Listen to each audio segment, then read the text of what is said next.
taller than others.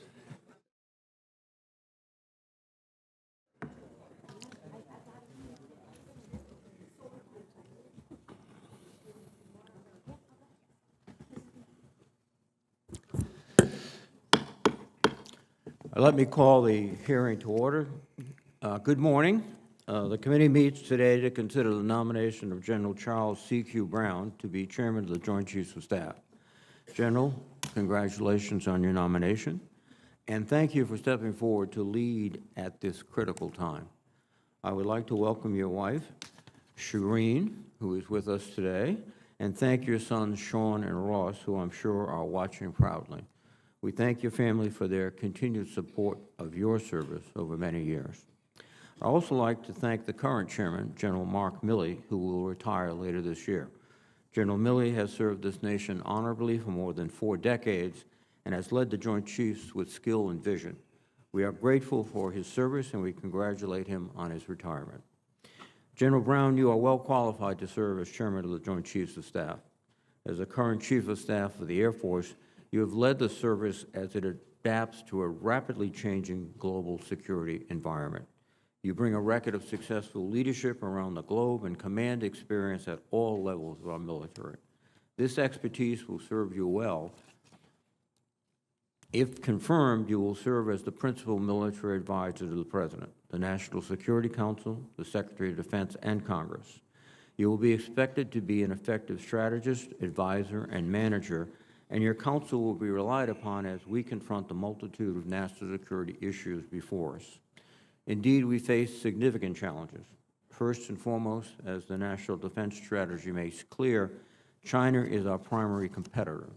China is the only nation with both the intent and the capability to challenge the interests of the United States and our allies and partners. At the same time, Russia remains a violent, destabilizing force, and nations like Iran and North Korea continue to push the boundaries of military brinksmanship. To succeed in this environment, the U.S. military must better develop its joint capabilities across all domains, including space, cyber, and information. As the Defense Department's recently released Joint Concept for Competing makes clear, the objective of our nation's adversaries is to win without fighting.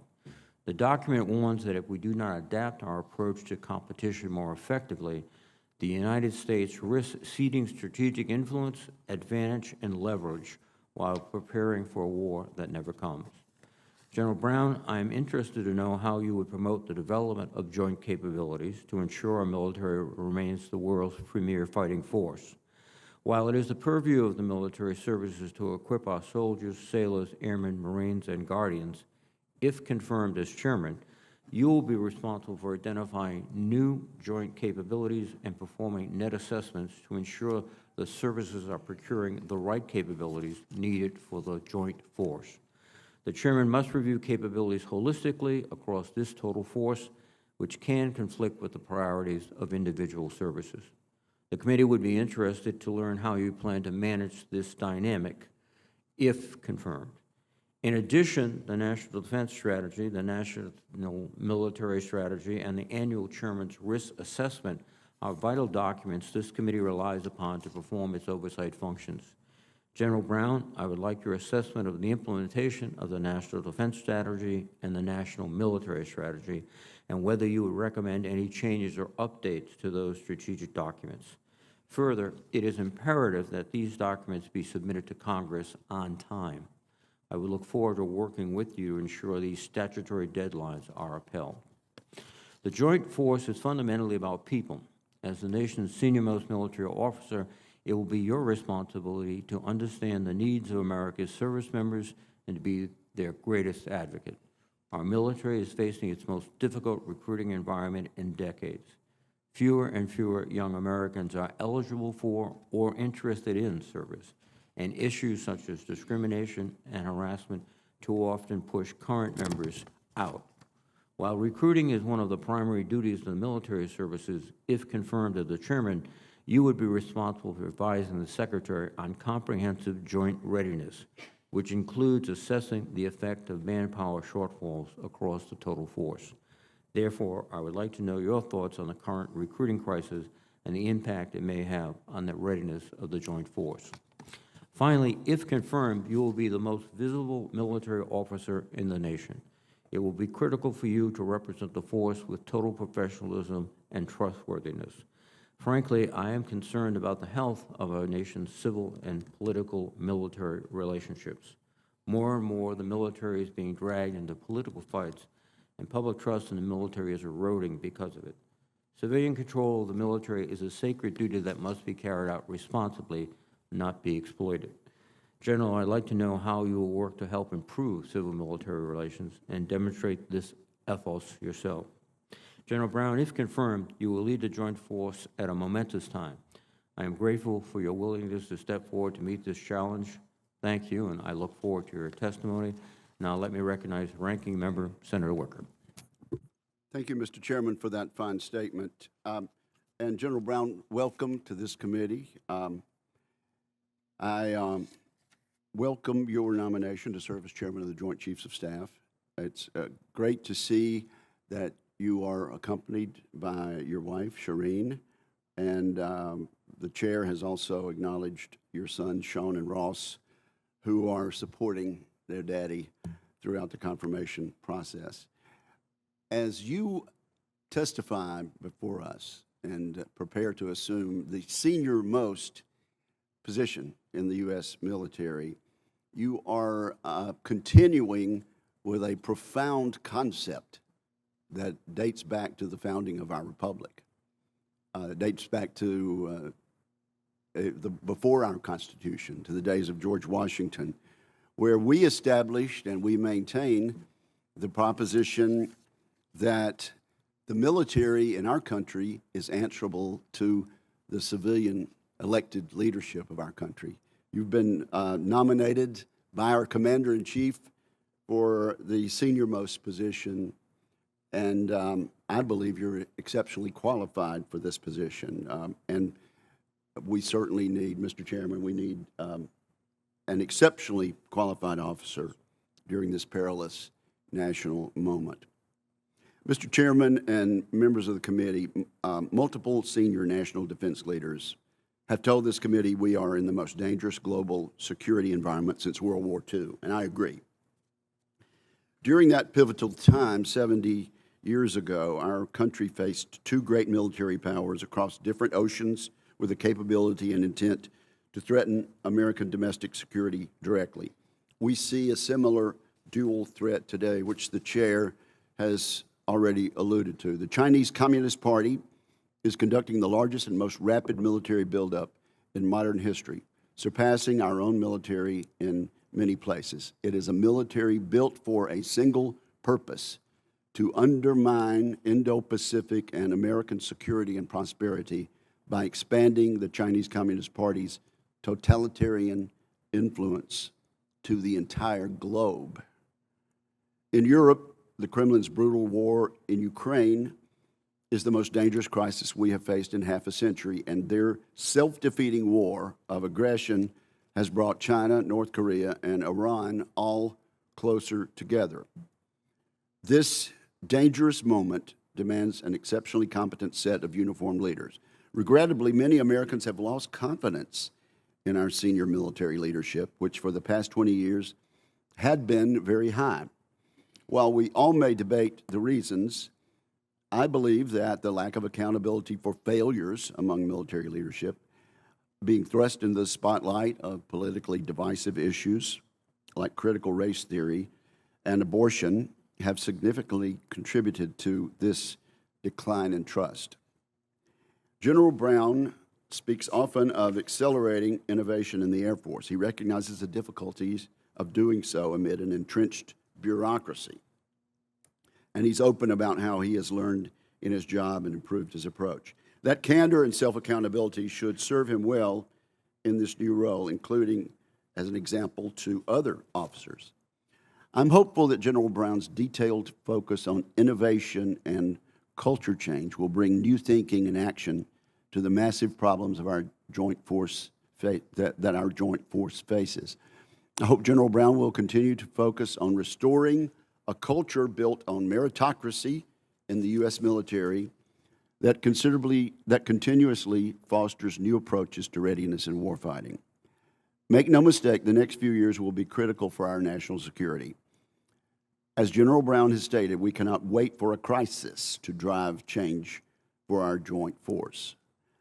Years of lackluster budgeting for our national defense has put us far behind where we need to be. We have a bureaucracy and industrial base that is clunky, and military promotion system geared toward risk aversion. It will take honest and realistic threat and capability assessments from our senior uniformed leaders to empower lower level personnel to fix the many problems we face. I expect General Brown will offer his most frank, unreserved military judgment both to the President and to Congress if confirmed. During a similarly decisive moment for our national defense in 1980, then candidate Reagan spoke of the need for a renaissance in American military superiority to avoid war with the Soviets, to avoid war. Reagan said, "Our best hope of persuading them to live in peace is to convince them they cannot win at war." We avoided war then, but only because we had leaders who were bold enough to pursue the wisdom of peace through strength with alacrity.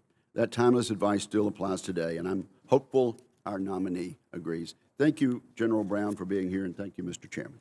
Thank you, Senator Wicker. General Brown, your statement, please. Chairman Reed, Ranking Member Wicker, distinguished members of this committee, I'm honored by the opportunity to appear before you this morning.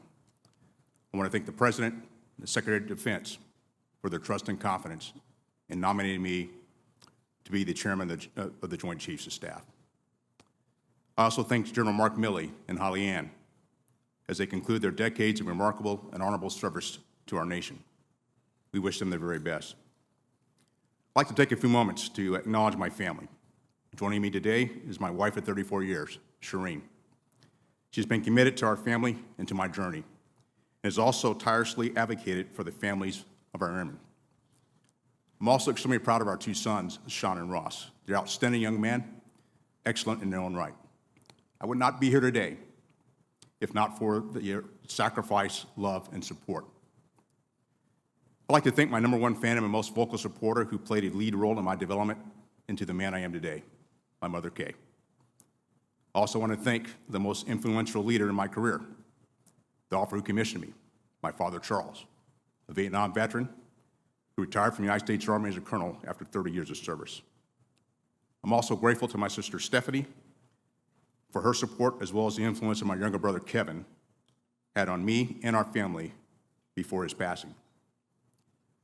I want to express my gratitude to this committee and the Congress for your continued support, to our men and women in uniform, DoD civilians, and their families. It is thanks to your enduring commitment and advocacy that we remain the most capable military force in the world. I come before you today having served the last 3 years as a service and Joint Chief. But for the 11 years prior, I served in 7 assignments across 4 combatant commands: EUCOM, AFRICOM, CENTCOM, and Indo-PACOM. I've held leadership positions focused on our 5 national security challenges: China, Russia, North Korea, Iran, and violent extremists. So I arrive before you having spent less time as a general officer in Washington, D.C., and more time with our fielded forces, allies, and partners, either in conflict or preparing for conflict. Having led warfighters abroad shapes my thinking. As a result, I'm mindful of the security challenges at this consequential time and the need to accelerate to stay ahead of the growing threat. The Department of Defense must implement the National Defense Strategy and prepare a joint force that can win the next war if called upon. A joint force that deters today and into the future to maintain peace. If confirmed, I commit to provide the President and the Secretary of Defense my military advice, informed by the Joint Chiefs and our military leaders. Throughout, I will collaborate with the Department's civilian leadership, their agency, and with our allies and partners. And if confirmed, I commit to provide candid and open communication to this committee and the Congress. I will work closely with you to invest in our national defense and strengthen our national security. Finally, I commit myself to sustaining faith and confidence with our soldiers, sailors, airmen, Marines, Guardians, and DoD civilians and their families. We will likewise work to sustain faith and confidence with the American people and their elected officials. Above all, I will dedicate myself to this proposition, that the American people should understand and know their military and its service members solely as the unwavering defenders of the Constitution and our nation. And thank you again for the opportunity to appear before you today, and I look forward to your questions.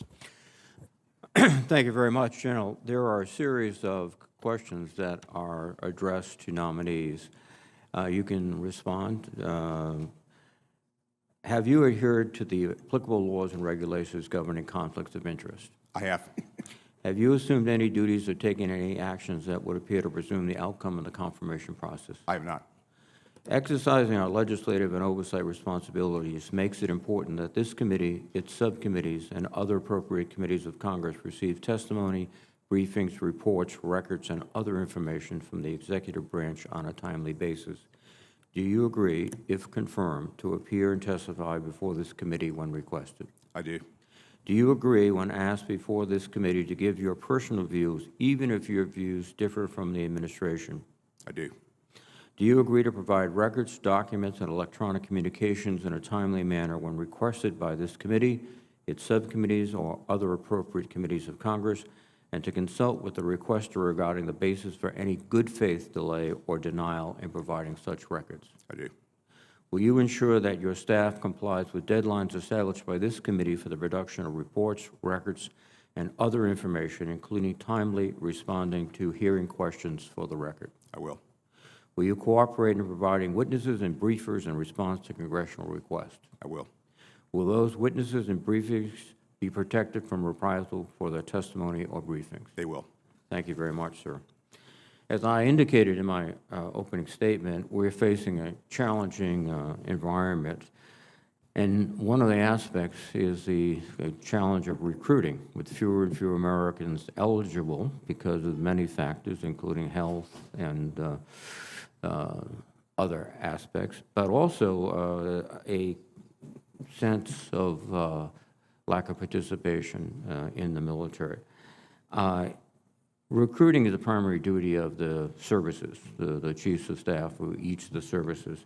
But what actions will you take to ensure this recruiting process becomes successful and also enhances readiness?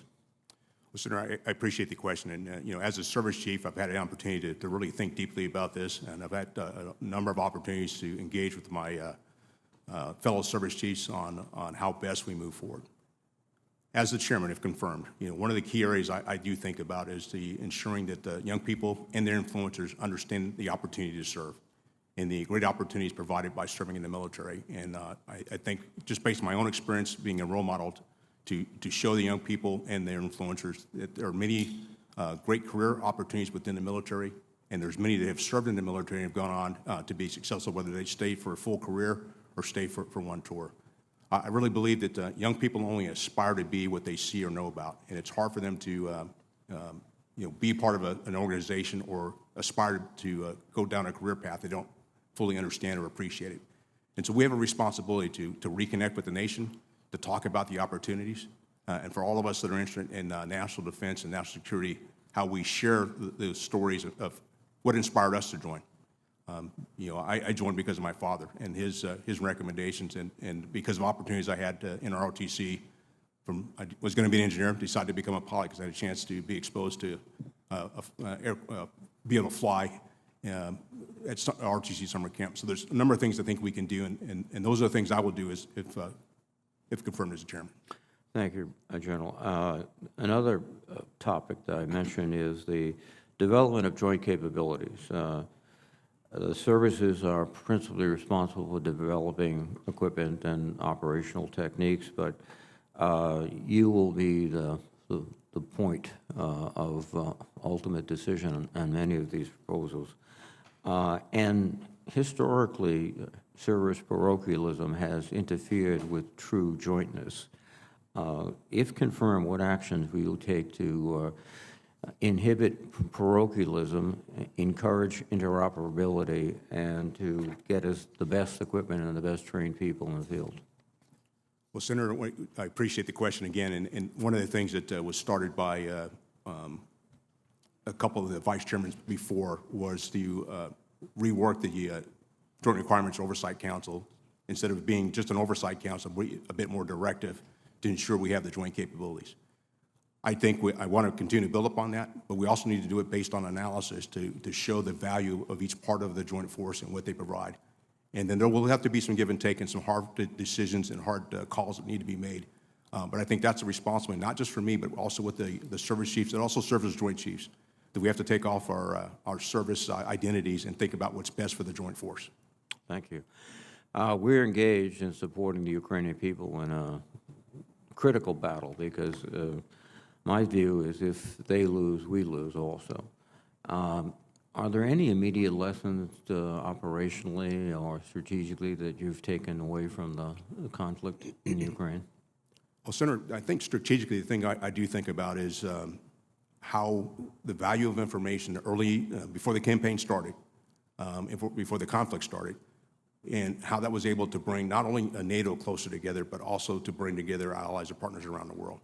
And so that is one point about how we collaborate and how we build relationships well before a crisis occurs, and then how we use the information we have available to help their decision makers, their political decision makers, make those decisions to move forward. I think the other thing I'd highlight too is the value of logistics. And I think the Russians learned if you don't pay attention to logistics, it's hard to win.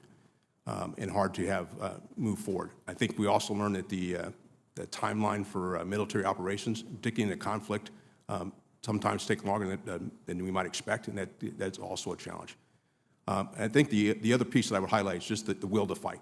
And the one thing about the determination and the will of the Ukrainian people and their leadership, that's something that's hard to measure before a conflict, but it plays a huge dividend. And then the last thing I'd say, just as if I've from my own perspective as an airman, the value of air power, and having watched what either side's been able to do or not do, but the value of air defense and integrated air defense, and how that's been helpful to the Ukrainians in defense of their nation.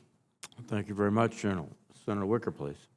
Thank you very much, Mr. Chairman, and thank you, General Brown. Let me first mention a statutory requirement that you and I have discussed before, 10 U.S.C. 153. It requires the Chairman of the Joint Chiefs of Staff to complete a Chairman's Risk Assessment, CRA, of the National Military Strategy each year. Now, we have had a problem with this in the past and a frustration from Congress in not receiving this CRA. Even the National Military Strategy itself last time was unacceptably late. If confirmed, I need your commitment to carrying out the statutes governing the relationship between the Chairman of the Joint Chiefs of Staff and Congress, including submitting the Chairman's risk assessment on time. Can I get your assurance that you will do this, General Brown? Ranking Member Wicker, as we discussed yesterday, I assure you that I will do my best to make sure we get those documents to you on time, because it's important to allow you and the Congress to do the things you require in order to provide the budget for us and the authorization to execute. Absolutely. This is a law passed by the Congress, signed into law by the President of the United States some years ago. And if you, as Chairman of the Joint Chiefs of Staff, need some additional resources, or if there's something within your jurisdiction that keeps you from doing this, will you let us know so that we can be on time with this very important CRA? Yes, sir. I will definitely communicate with you if there's any challenges. Thank you very much for that assurance. General Brown, Congress, let's talk about the Pacific. Congress provided the administration with authority to provide $1 billion in transfers of U.S. equipment authority to help Taiwan. Is it your best military judgment that the usage of this drawdown authority and training would improve Taiwan's ability to defend itself? Yes, sir, it will, and it'll help them to procure some asymmetric capabilities to defend their nation. All right, and so I certainly hope that we can move forward with that. I described in my opening statement, General, I described our defense capacity as and our industrial base as clunky. You and I also discussed this in our conversation. Do you agree with my assessment that the bureaucracy and the industrial base are clunky based on the speed with which technology has evolved and changes as compared to how we are able to access that as a military? I do, and I think it's an area that I think we can all improve upon. We have a great innovation here within our nation, and we want to make sure that we're putting that into the hands of our warfighters as quickly as possible. I also believe there's an iterative process to this, just based on there are so many things that are software-based today, and if we can knock down any barriers to be able to move faster, I'm all for it. Well, do you have specific plans for how we would do this based on your experience in the various theaters you mentioned? It's some experience, and what I've been able to do is, part of this is really how I build those relationships, and that's what I've done as the Air Force Chief of Staff. That's what I did as my previous assignment as the Commander of Pacific Air Forces, is to be engaged and be able to collaborate and figure out where those barriers might be that will prevent us from moving as fast as we need to. Okay, now let's talk about the European theater and NATO. The Department of Defense leadership regularly states that the department is following the normal process for requirements generated by the European Command. Can we agree, General, that the threat against NATO countries today is far different than it was 3 years ago before the Russians invaded Ukraine and depleted much of their ammunition and capability in this unjust and illegal war? Yes, sir. I'd say the threat and the security environment are both different from where they were 3 years ago. Okay. Well, on a bipartisan basis, senators and members of the House have repeatedly asked senior joint leadership staff to lead a dynamic requirements review of the European theater that accounts for this reality. In other words, we were prepared to defend NATO nations against a threat which Russia is simply incapable of doing at this point. Are we able to be flexible enough to admit that and to direct more of our help toward our ally in Ukraine?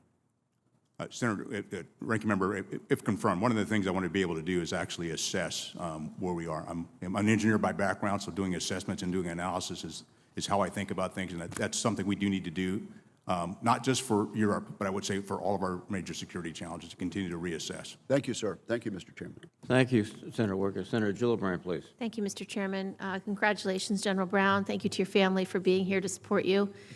I just returned from a CODEL surveying a lot of our operations in Europe to prepare Ukrainians to fight, to pre-position equipment, to do the type of readiness trainings with our NATO allies that are so essential to preparation and to giving the Ukrainians the ability to win their war against Russia. And you mentioned how important logistics are and how important readiness is and the will to fight is. And we have a growing threat from China, from the Xi regime with regard to Taiwan. And I'd like to hear your assessments on the challenges of that type of theater versus the ease with which we were able to do the work with our NATO allies in Europe, since we have allies on the border of Ukraine that facilitate a lot of our training and exercises and preparation. So could you talk a little bit about the challenges with regard to that other theater and what type of preparation you think will be essential? Sure. Thanks for the question. The thing I think about when you're looking at the two theaters, there's a couple of factors that I play in, and it's geography and infrastructure. And you look at the geography of Europe, where you have large land mass, borders. You also have infrastructure with roads, railroads, airfields that are all close together. In the Indo-Pacific, you don't necessarily have that. What you have is more maritime space, islands, but you do have airfields. And so it'll be more challenging. And oh, by the way, the size of the region is much larger than it is in Europe, and so the distances are pretty massive. And so from that perspective, one of the things that I've thought about going back to my time as a commander of Pacific Air Force is you cannot wait till the crisis occurs to be able to deploy capability. You have to pre-position capability and have that in place. You have to work with allies and partners to have access to locations so you can put capability into place.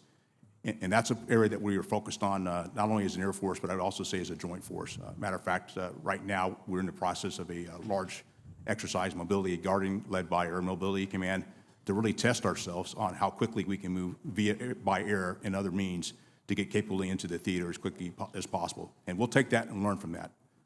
We also just did, for the Air Force, did a tabletop exercise focused on logistics in the Indo-Pacific. And so because of those differences in geography and infrastructure, we cannot use the same approach in both theaters, and that's where I've been focused as the Air Force Chief and will continue to focus as the Chairman if confirmed. Agreed. With regard to Asia, there will be certain reliance on other assets such as cyber, such as space, such as Air Force, as you say. And one of the challenges that we have is critical infrastructure that's necessary to deploy, to stage, to prepare. And we recently had, or we heard reporting on China's cyber threat with regard to Guam. I'd like to know your thoughts on how will cyber threats inform your thinking in viewing these logistics and mobility plans, and what collaboration exists between the Joint Staffs and DHS and relevant senior risk management agencies to ensure whole-of-government alignment in the event of such a conflict. What I do think about from the cyber threat, it's not just for Guam, but I really say the aspect of here back in the continental United States, and the aspect of, in order for us to generate combat power and get it deployed, we depend on our various ports and rail yards and other areas and airfields to get ourselves to be able to deploy. We got to be able to protect that critical cyber infrastructure, and if we don't, it'll challenge us to be able to get ourselves deployed. And so that's why it's very important that we work collectively, not just inside of the Department of Defense, primarily through Cyber Command, but as you highlighted, the Department of Homeland Security and others to take a look at the critical nodes that we have to protect. Because I believe in cyber, we're in a contested environment today that we need to be paying attention. And I think we've seen that in past examples, and we've got to make sure we're working closely together across the entire government and also with our allies and partners to ensure we're protecting ourselves in the cyber domain. With regard to cyber, services are responsible for establishing a range of personnel policies for cyber personnel and providing them to Cyber Command. This leads to variations across services in length of service requirements and length of tours at Cyber Command. As chairman, how would you approach working with the service chiefs to help bring service policies into better alignment with the needs of Cyber Command? I think one of the key areas is, one, to meet the needs of Cyber Command, but at the same time, align some of our policies and processes so we're not competing amongst ourselves for talent. If we have similar approaches, it helps us to bring in all talent from across the nation, and then also help to retain that talent within the services as well. Thank you, Mr. Chairman. Thank you, Senator Gillibrand. Senator Fisher, please. Thank you, Mr. Chairman, and thank you, General, to you and your wife and your family for your service to this country. I took note of a comment you made in your opening statement. You said, having led warfighters abroad has shaped my thinking. As you know, I remain deeply concerned about our munitions production capacity. And in the Wall Street Journal a couple days ago, they wrote an editorial about America's running out of ammo. Biden admits the problem, but then why not do something about it? I remember hearing the president make a passing comment on that a couple days ago, and I was struck by it because it's the first time I had heard from the administration concern about munitions for our security and our defense here in this country. So frankly, after years of underinvesting in munitions production, we now find ourselves, I think, in a very precarious position. While this committee has generally been supportive of providing aid and transferring excess munitions from our stockpiles, we also have a clear expectation that the department will work with us to ensure that we produce more munitions, as many as we can and as fast as we can, to backfill our stockpiles, increase our margins, and support our allies and partners. Do you agree that we need to increase our munitions production capacity? I do. And one of the areas I would highlight is for all the services in this year's budget submission, we asked for multi-year procurement. And that multi-year procurement was designed to help increase our stocks, but it also, what it does for us is help provide predictability to the defense industrial base, to their supply chains, and to their workforce. And yes, this committee's led Congress in giving more tools to the department to address these shortages, and that includes providing multi-year procurement authority, modifying older and unnecessary contracting requirements so that we can get contracting officers to move faster. We need them to move faster. I understand the department is reviewing its total munitions requirements amid the worsening geopolitical environment as new stockpile levels are determined, particularly for precision-guided munitions. Will you work with this committee to identify any emerging gaps in our stockpiles? Yes, I will. Thank you. Do you believe the tools that we have given the department, those contracts, multi-year, is that going to continue to help you meet those requirements as well? Yeah, Senator, I think it will. And one of the areas as we work through the contracting aspect is how we incentivize our contractors, contracting officers, and how we build those contracts to make sure they're moving in the right direction to change the culture of how we've done things in the past. Right. To be clear, I think there's much more that can be done in fiscal year 2024 to address the munitions production challenges than what was in the President's budget request.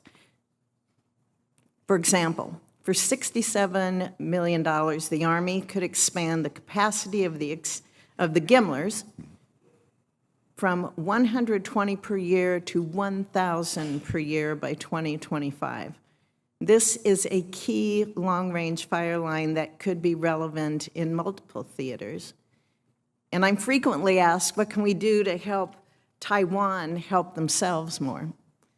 Well, for around $70 million more, we could expand the Harpoon production capacity such that we accelerate the final deliveries to Taiwan from 2029 to 2027. And that 2027 is an important date that we hear from Xi himself as a goal that he hopes to reach to be able to invade Taiwan. But it's not in the fiscal year 2024 budget request. We could have $150 million more. That buys us another Patriot launcher battery this year alone. These are some of the examples of what we could be doing, and I would say what we should be doing, but we aren't doing it because of budget constraints. They've all been confirmed by industry and by the department that it can happen, and I hope that you will be an advocate to be able to help us push for what we need to address the threats that we face as a country and as a world in any emergency spending package or supplemental that comes up. Would you be willing to put yourself forward? We talk about this all the time, you and I. I always say if the American people hear about the threats that we have, we will see tremendous support for our military and for the needs that we have to be met, for the resources that we must have to defend this country. Senator, I will definitely work with you, be very candid about the threat, and then also be willing to make the tough calls if confirmed as the chairman. Okay. Thank you, sir. Thank you, Senator Fisher. Senator Hirono, please. Thank you, Mr. Chairman. Congratulations, General, on your nomination. I thank you and your family for your service to our country. To ensure the fitness of all nominees who appear before any of the committees on which I sit, I ask the nominees the following two initial questions. One, since you became a legal adult, have you ever made unwanted requests for sexual favors or committed any verbal or physical harassment or assault of a sexual nature? I have not. 2. Have you ever faced discipline or entered into a settlement related to this kind of conduct? I have not. General, I thank you for your consistent support for our service members' access to critical health care no matter where they are stationed around the world. And as we face recruitment and retention challenges across the services, support for service members of all backgrounds is critical. And for almost 4 decades now, you have built inclusive, diverse, and ready teams in the Air Force, and I assume you will support such teams throughout the DoD. When we had a chance to chat yesterday, you gave me an example of how important the DEI programs, as we refer to diversity, equity, and inclusive programs, are within the military. You talked about your own experience. Can you share with this committee what you shared with me yesterday? Sure, Senator. I think about, for my own career and for all of our members, all they want is a fair opportunity to perform. And by providing them that fair opportunity, they do not want to be advantaged or disadvantaged or discounted based on their background. They want to have the opportunity, but they got to be qualified. And I'll just tell you from my own career, when I came in and find F-16s, I didn't want to be the best African-American F-16 pilot. I wanted to be the best F-16 pilot. I would say the same thing when I went to be an instructor at the go to weapons school, to go back as an instructor, be the commandant. In every position I've had throughout my career, I wanted it because I was the best and qualified. I did not want to be provided a position or promotion based on my background. I wanted it based on the quality of my work. And I think that's the aspect that all of our service members look for, is they want a fair opportunity, but they also want to be rewarded for their performance.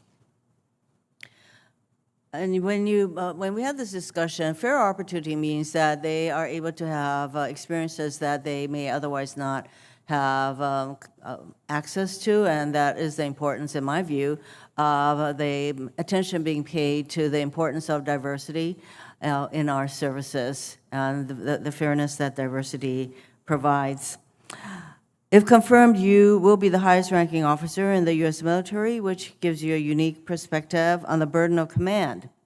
I have repeatedly asked for leadership accountability and structural changes from the DoD in the wake of high-profile failures in Hawaii, for example, the disaster at Red Hill, which I'm sure you are familiar with, and that disaster has led to public mistrust in the military in Hawaii.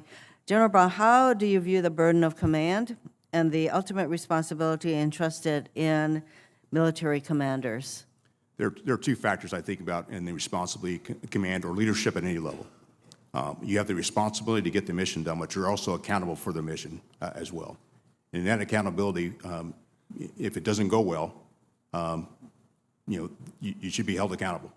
And those are the areas that I focus on and ensure that we maintain the standard across the military, but at the same time maintain the public confidence from the American people that we do support. I think that if we don't hold our commanders responsible, that it does continue to shake the faith that communities have in the leadership of the military. And as the chief of the Joint Chiefs, you are going to have major responsibility to make sure that the burden of command, as I've expressed it, is carried through.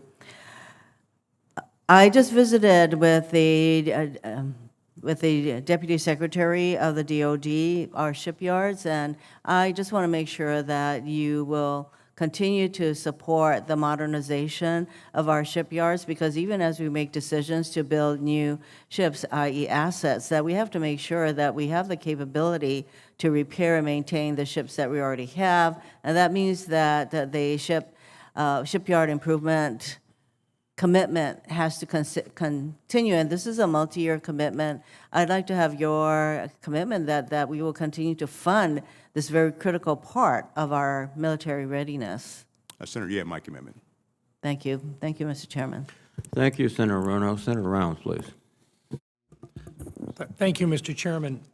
General Brown, first of all, I want to thank you for your years of service. I also want to thank your family, specifically Shireen, who is with you here today, and your children.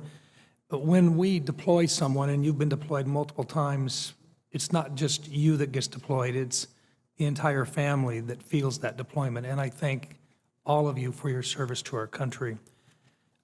General, earlier this year at the Air Force posture hearing, you and I discussed the impact of auctioning off portions of the spectrum and what that would do to our defense capabilities. Those same concerns were echoed by all of the other service chiefs and the combatant commanders, all of them. Based on what we've discussed before, if this report, which is due in September, demonstrates that auctioning off the 3.1 to 3.45 gigahertz portion of the spectrum will adversely impact our national security, what would be your advice to the President and to the Congress, and how would you proceed?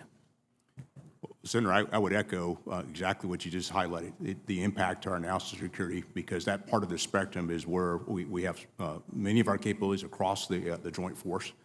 And if we had to vacate that, we'd lose that capability, and we'd have to figure out how now to regain that capability, and that will take time and cost money. And now it's not the time to drop our national security. And so my recommendation is we should not vacate, and realizing we have to still get through the study before we make any decisions. But there will be an impact, and if confirmed, I'll bring with the services, detailed information on the challenges and how it might impact the Joint Force. Thank you, sir. Let me just ask you, with regard to your professional military opinion, do you think there's a possibility that our adversaries are actually attempting to influence the debate and to convince us that it's appropriate to sell portions of the spectrum that are vital to our national security? Well, Senator, I can't speak positively on that topic, but I would not be surprised if our adversaries were always trying to do something to decrease our advantage and complicate our decision-making, and it's something we need to be paying attention to as senior leaders. Thank you, sir. I've gone on record many times regarding my concerns about the DoD's approach to providing space-based ground-moving target indication capabilities to DoD users following the divestment of the JSTARS platform. There's an ongoing conversation within the interagency as to how the funding, responsibility, and priority of GMTI, the ground-moving target indication capabilities, will be handled. And I am not confident the warfighters will get this vital capability that they need to close the kill chain in the future. As chairman, will you use your position to make certain that our men and women on the front lines have full and priority use of the platforms conducting GMTI missions in the future? Senator, I will. Thank you, sir. General, this is something that I never thought I would be sitting here in the United States Senate asking questions about, and yet it's one that has been brought to my attention by our South Dakota Adjutant General. General Brown, you will take the seat in the midst of the largest recruiting crisis in the history of DoD's 50-year all-volunteer force. While the service has struggled to meet recruiting numbers, there has been an increased emphasis on immutable characteristics like race and sex, and the department has increasingly focused on new policies and plans in areas like equity, extremism, gender ideology, abortion, and sex change operations. There is even a growing bureaucracy that focuses on these specific issues.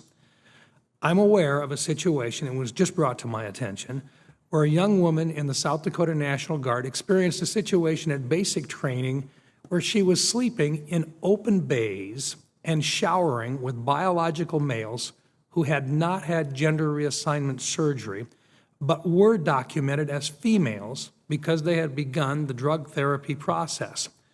This 18-year-old girl was uncomfortable with her situation, but had limited options on how to deal with it.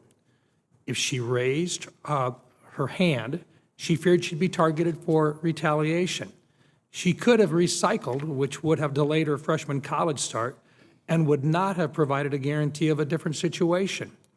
She could request to leave the Guard for religious purposes and not be able to pursue her dream of serving our country. General Brown, this is a challenging situation. If confirmed as the chairman, how do you propose to handle situations like this, which I truly believe may be impacting recruitment and morale by placing a disproportionate emphasis on gender-related ideology. Senator, one of the things I've thought about throughout my career, as you're being inclusive, you also don't want to make other individuals uncomfortable. And so there's areas as we look at our policies and approaches and get feedback like this, we have to take a look to see if we can improve on our how we approach situations like this. And as I've done as the service chief, as I've done throughout my career, if confirmed, I will continue to do so. Thank you, sir.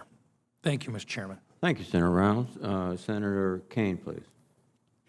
General Brown, congratulations to you and your family for the nomination. You're eminently qualified for the position.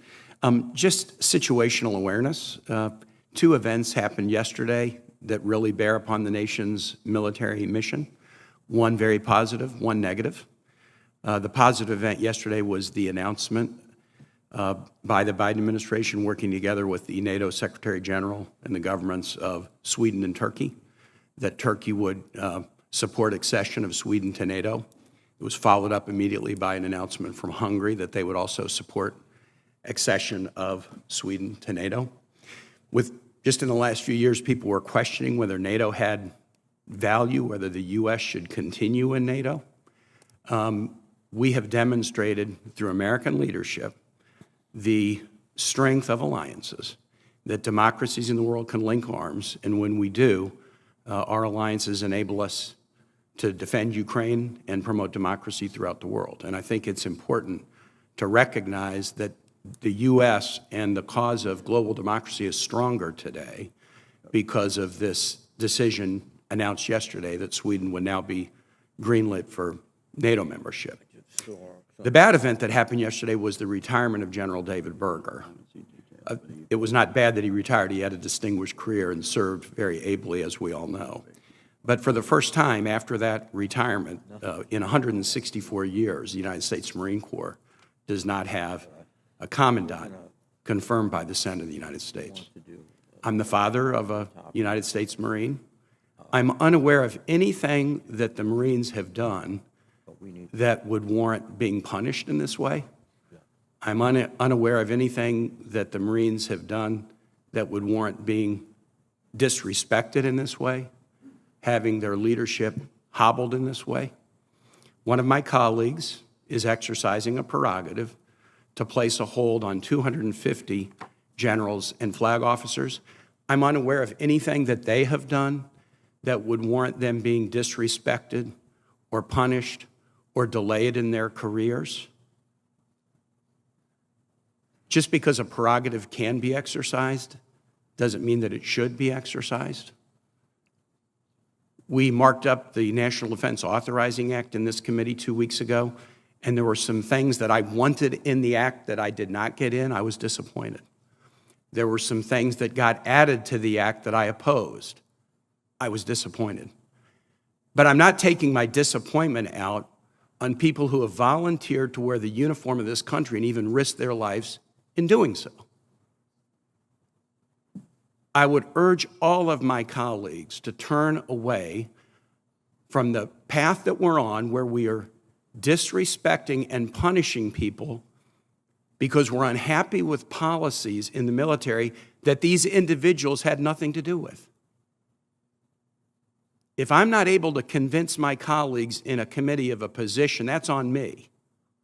I'll have to try to do a better job next time and maybe try to convince more to support the position that I've taken. But if I'm unable to do that, I would never even contemplate taking out my disappointment and punishing people who have volunteered to wear the uniform of this country. People who volunteer to serve in the military do so knowing that their lives could be at risk. But if they think, not only will my life be at risk, but do I want to run the risk that a member of the Senate being unhappy with a policy I had nothing to do with may choose to block my career, that might be a risk that people might choose not to undertake. That might be the kind of thing that might make them decide, if my Article I branch is not going to respect the service that I have given this country, including deployments overseas, maybe I should look for a line of work where I will be respected. General Brown, I want to ask you a question about AUKUS. I think this committee and other committees have been following the AUKUS agreement very closely. I'm particularly focused on it as the chairman of the Sea Power Subcommittee, and also because some of the work on the Virginia-class submarines that are part of Pillar 1 will be done in Virginia. Much of the focus on AUKUS right now is about Pillar 1, the ability to transfer Virginia-class submarines and related technology to Australia. Pillar 2 refers to a suite of cooperative activities in areas such as advanced capabilities, quantum, AI, cyber, hypersonics. If confirmed, what role do you see for yourself in advancing integrated defense, integrated deterrence initiatives in the Indo-Pacific, such as AUKUS? Well, Senator, the thing I do think about when you look at AUKUS, as you highlighted, it was the nuclear-powered submarines, but it's all these other factors that we can bring together to break down barriers to work with allies and partners, not just with Australia and the UK in this case, but really across the Indo-Pacific. One of the benefits that I've had is having served as a commander of Pacific Air Forces is the number of air chiefs and chiefs of defense and, in some cases, ministers of defense that I've known personally, had a chance to engage with. That dialogue to me is hugely important to determine how best we can move forward and break down barriers and identify areas that we can work together on as not only as a military, but also between our nations as well. And that's where my focus will be, is to continue that dialogue to ensure we can work together and then highlight where the challenges may be, and then work with the right entities to be able to move forward to ensure that we are able to win the next war if called upon to do so, but definitely deters to avoid war. I thank you for that answer. I yield back, Mr. Chair. Thank you, Senator Kane. Senator Ernst, please. Thank you, Mr. Chair, and thank you very much, General Brown, for being here today. And I want to thank your wife, Shireen, as well, for being here. We appreciate your support through the many, many years. General Brown, you've had a very distinguished career and have held many commands. And I want to distinguish between some of my colleagues. I know the burden of command was referenced, but I would state, having served as a low-level commander in our armed services, that it's not a burden to be a commander. It is a great honor and distinction, and I want to thank you for your service to our country. You are moving into a different position. I'll assume your confirmation, and I support your confirmation. I think you're the right person at the right time. If confirmed, you will be chairman at a time when threats to the nation are mounting while our resources are actually shrinking. We will be operating our Department of Defense under a constrained environment. And under those constrained budgets, we have to put our defense dollars towards smarter investments. And you, as Chief of the Air Force, have focused on modernizing our Air Force. I assume that you will continue the modernization process through the rest of our service branches. So, General, you'll inform investments across what we talked about, the iron triangle of modernization, force structure, and readiness. And so I'm assuming there will have to be hard choices made and some trade-offs. So if you could you talk a little bit about your vision of modernizing our force? Sure. Senator, I appreciate the question. And to your question, I've done kind of the same thing as a service chief. And if confirmed as a chairman, I will take that same approach. I've often talked about how we have to balance risk over time and look at capability and capacity. And because we can't just try to modernize completely at the risk of today's operations. At the same time, we can't maintain all capability for today's operations and not have the capabilities because of the threats we see forthcoming. And so between that, as you look at that iron triangle, it's the balance between those. And I really believe on analysis that we have to do. We can work emotion, but emotion doesn't work. It's really the analysis that we have to go through to be able to determine how we make those tough calls, and then we have a responsibility, I have a responsibility, if confirmed as chairman, to articulate what that risk might be for whatever choice we make. And then we've determined as a nation how we accept that risk, or how we mitigate that risk. And again, this is where I think allies and partners play a key role in some of these areas, and how we ensure and think about all the capabilities that we have available and how we might use those to best make the best decisions based on the resources that are provided. No, thank you. I was going to ask about that, about mitigating the risk, and you're talking about that, using allies, partners, but spreading out the risk over time. So I do appreciate that. During the office call, you also mentioned the constant demand signal that we've got from our global combatant commanders. And how would you strike that right balance between our near-term readiness and those future modernizations, including and accepting prudent risk? Well, I've lived on both sides of the coin, serving as a deputy commander in the United States Central Command, but then also as a service chief. And the way I've always thought about this is we got to put all of the cards and all the details on the table, and then have a conversation that is not tied to a particular position, and figure out what's best to do for the joint force, what's best to do for all the combatant commands, because there's going to be some give and take as we do this. And that's where those dialogue to me are very important. And it's really about dialogue. There's many things we can agree on, and those are the things we need to move forward on and continue to debate the things that we don't necessarily see eye to eye on. But at some point, you have to make a decision. And I think my role as if confirmed as the chairman, is to provide my best advice to the Secretary of Defense and the President on how we make those decisions, and again, articulate where I see the risk of whatever decision or whatever path or options we do lay out. Thank you. I appreciate it. And in just my last few moments, I do want to talk about my concern that the military is being dragged into politics. And if confirmed, how would you keep the military out of the political limelight and focused on the mission of our Department of Defense? Well, the first thing I do is set a personal example, that I would stay nonpartisan and non-political in how I approach the position of chairman if confirmed. And then I set that same expectation throughout the force, that we need to stay out of politics and stay nonpartisan, non-political, and at the same time advocate that our civilians' leadership does not bring us into political situations. Part of that is the dialogue that we have to have, and we have to maintain a standard as part of the force, and that's what's expected of the nation, for us as military members, to support the Constitution of the United States and stay out of politics. Thank you very much, sir. I look forward to supporting you. Thank you. Thank you, Senator Ernst. Senator Manchin, please. Thank you, Mr. Chairman. And General Brown, first of all, let me thank you for your service. I want to thank your wife and your children and your family for their service and supporting you for your service. It's a team effort, I know that. We had a nice conversation. I appreciate that very much. And I'm going to ask the question, follow up on this, on the financial stability of what we're dealing with and the demand in the Department of Defense and defending our country. The bottom line is we've been talking about if we do our job on time, we as Congress get our budget done by September 30th, what does that mean to you all as far as in having that on timeliness as far as financial to you? How much money would that save you by not going into the continuing resolutions or an omnibus bill at the end, how we've been doing it for far too long? I don't have a figure. I have to come back to you, Senator, with a figure. But we can get that for you. But what I can tell you is it's the aspect of.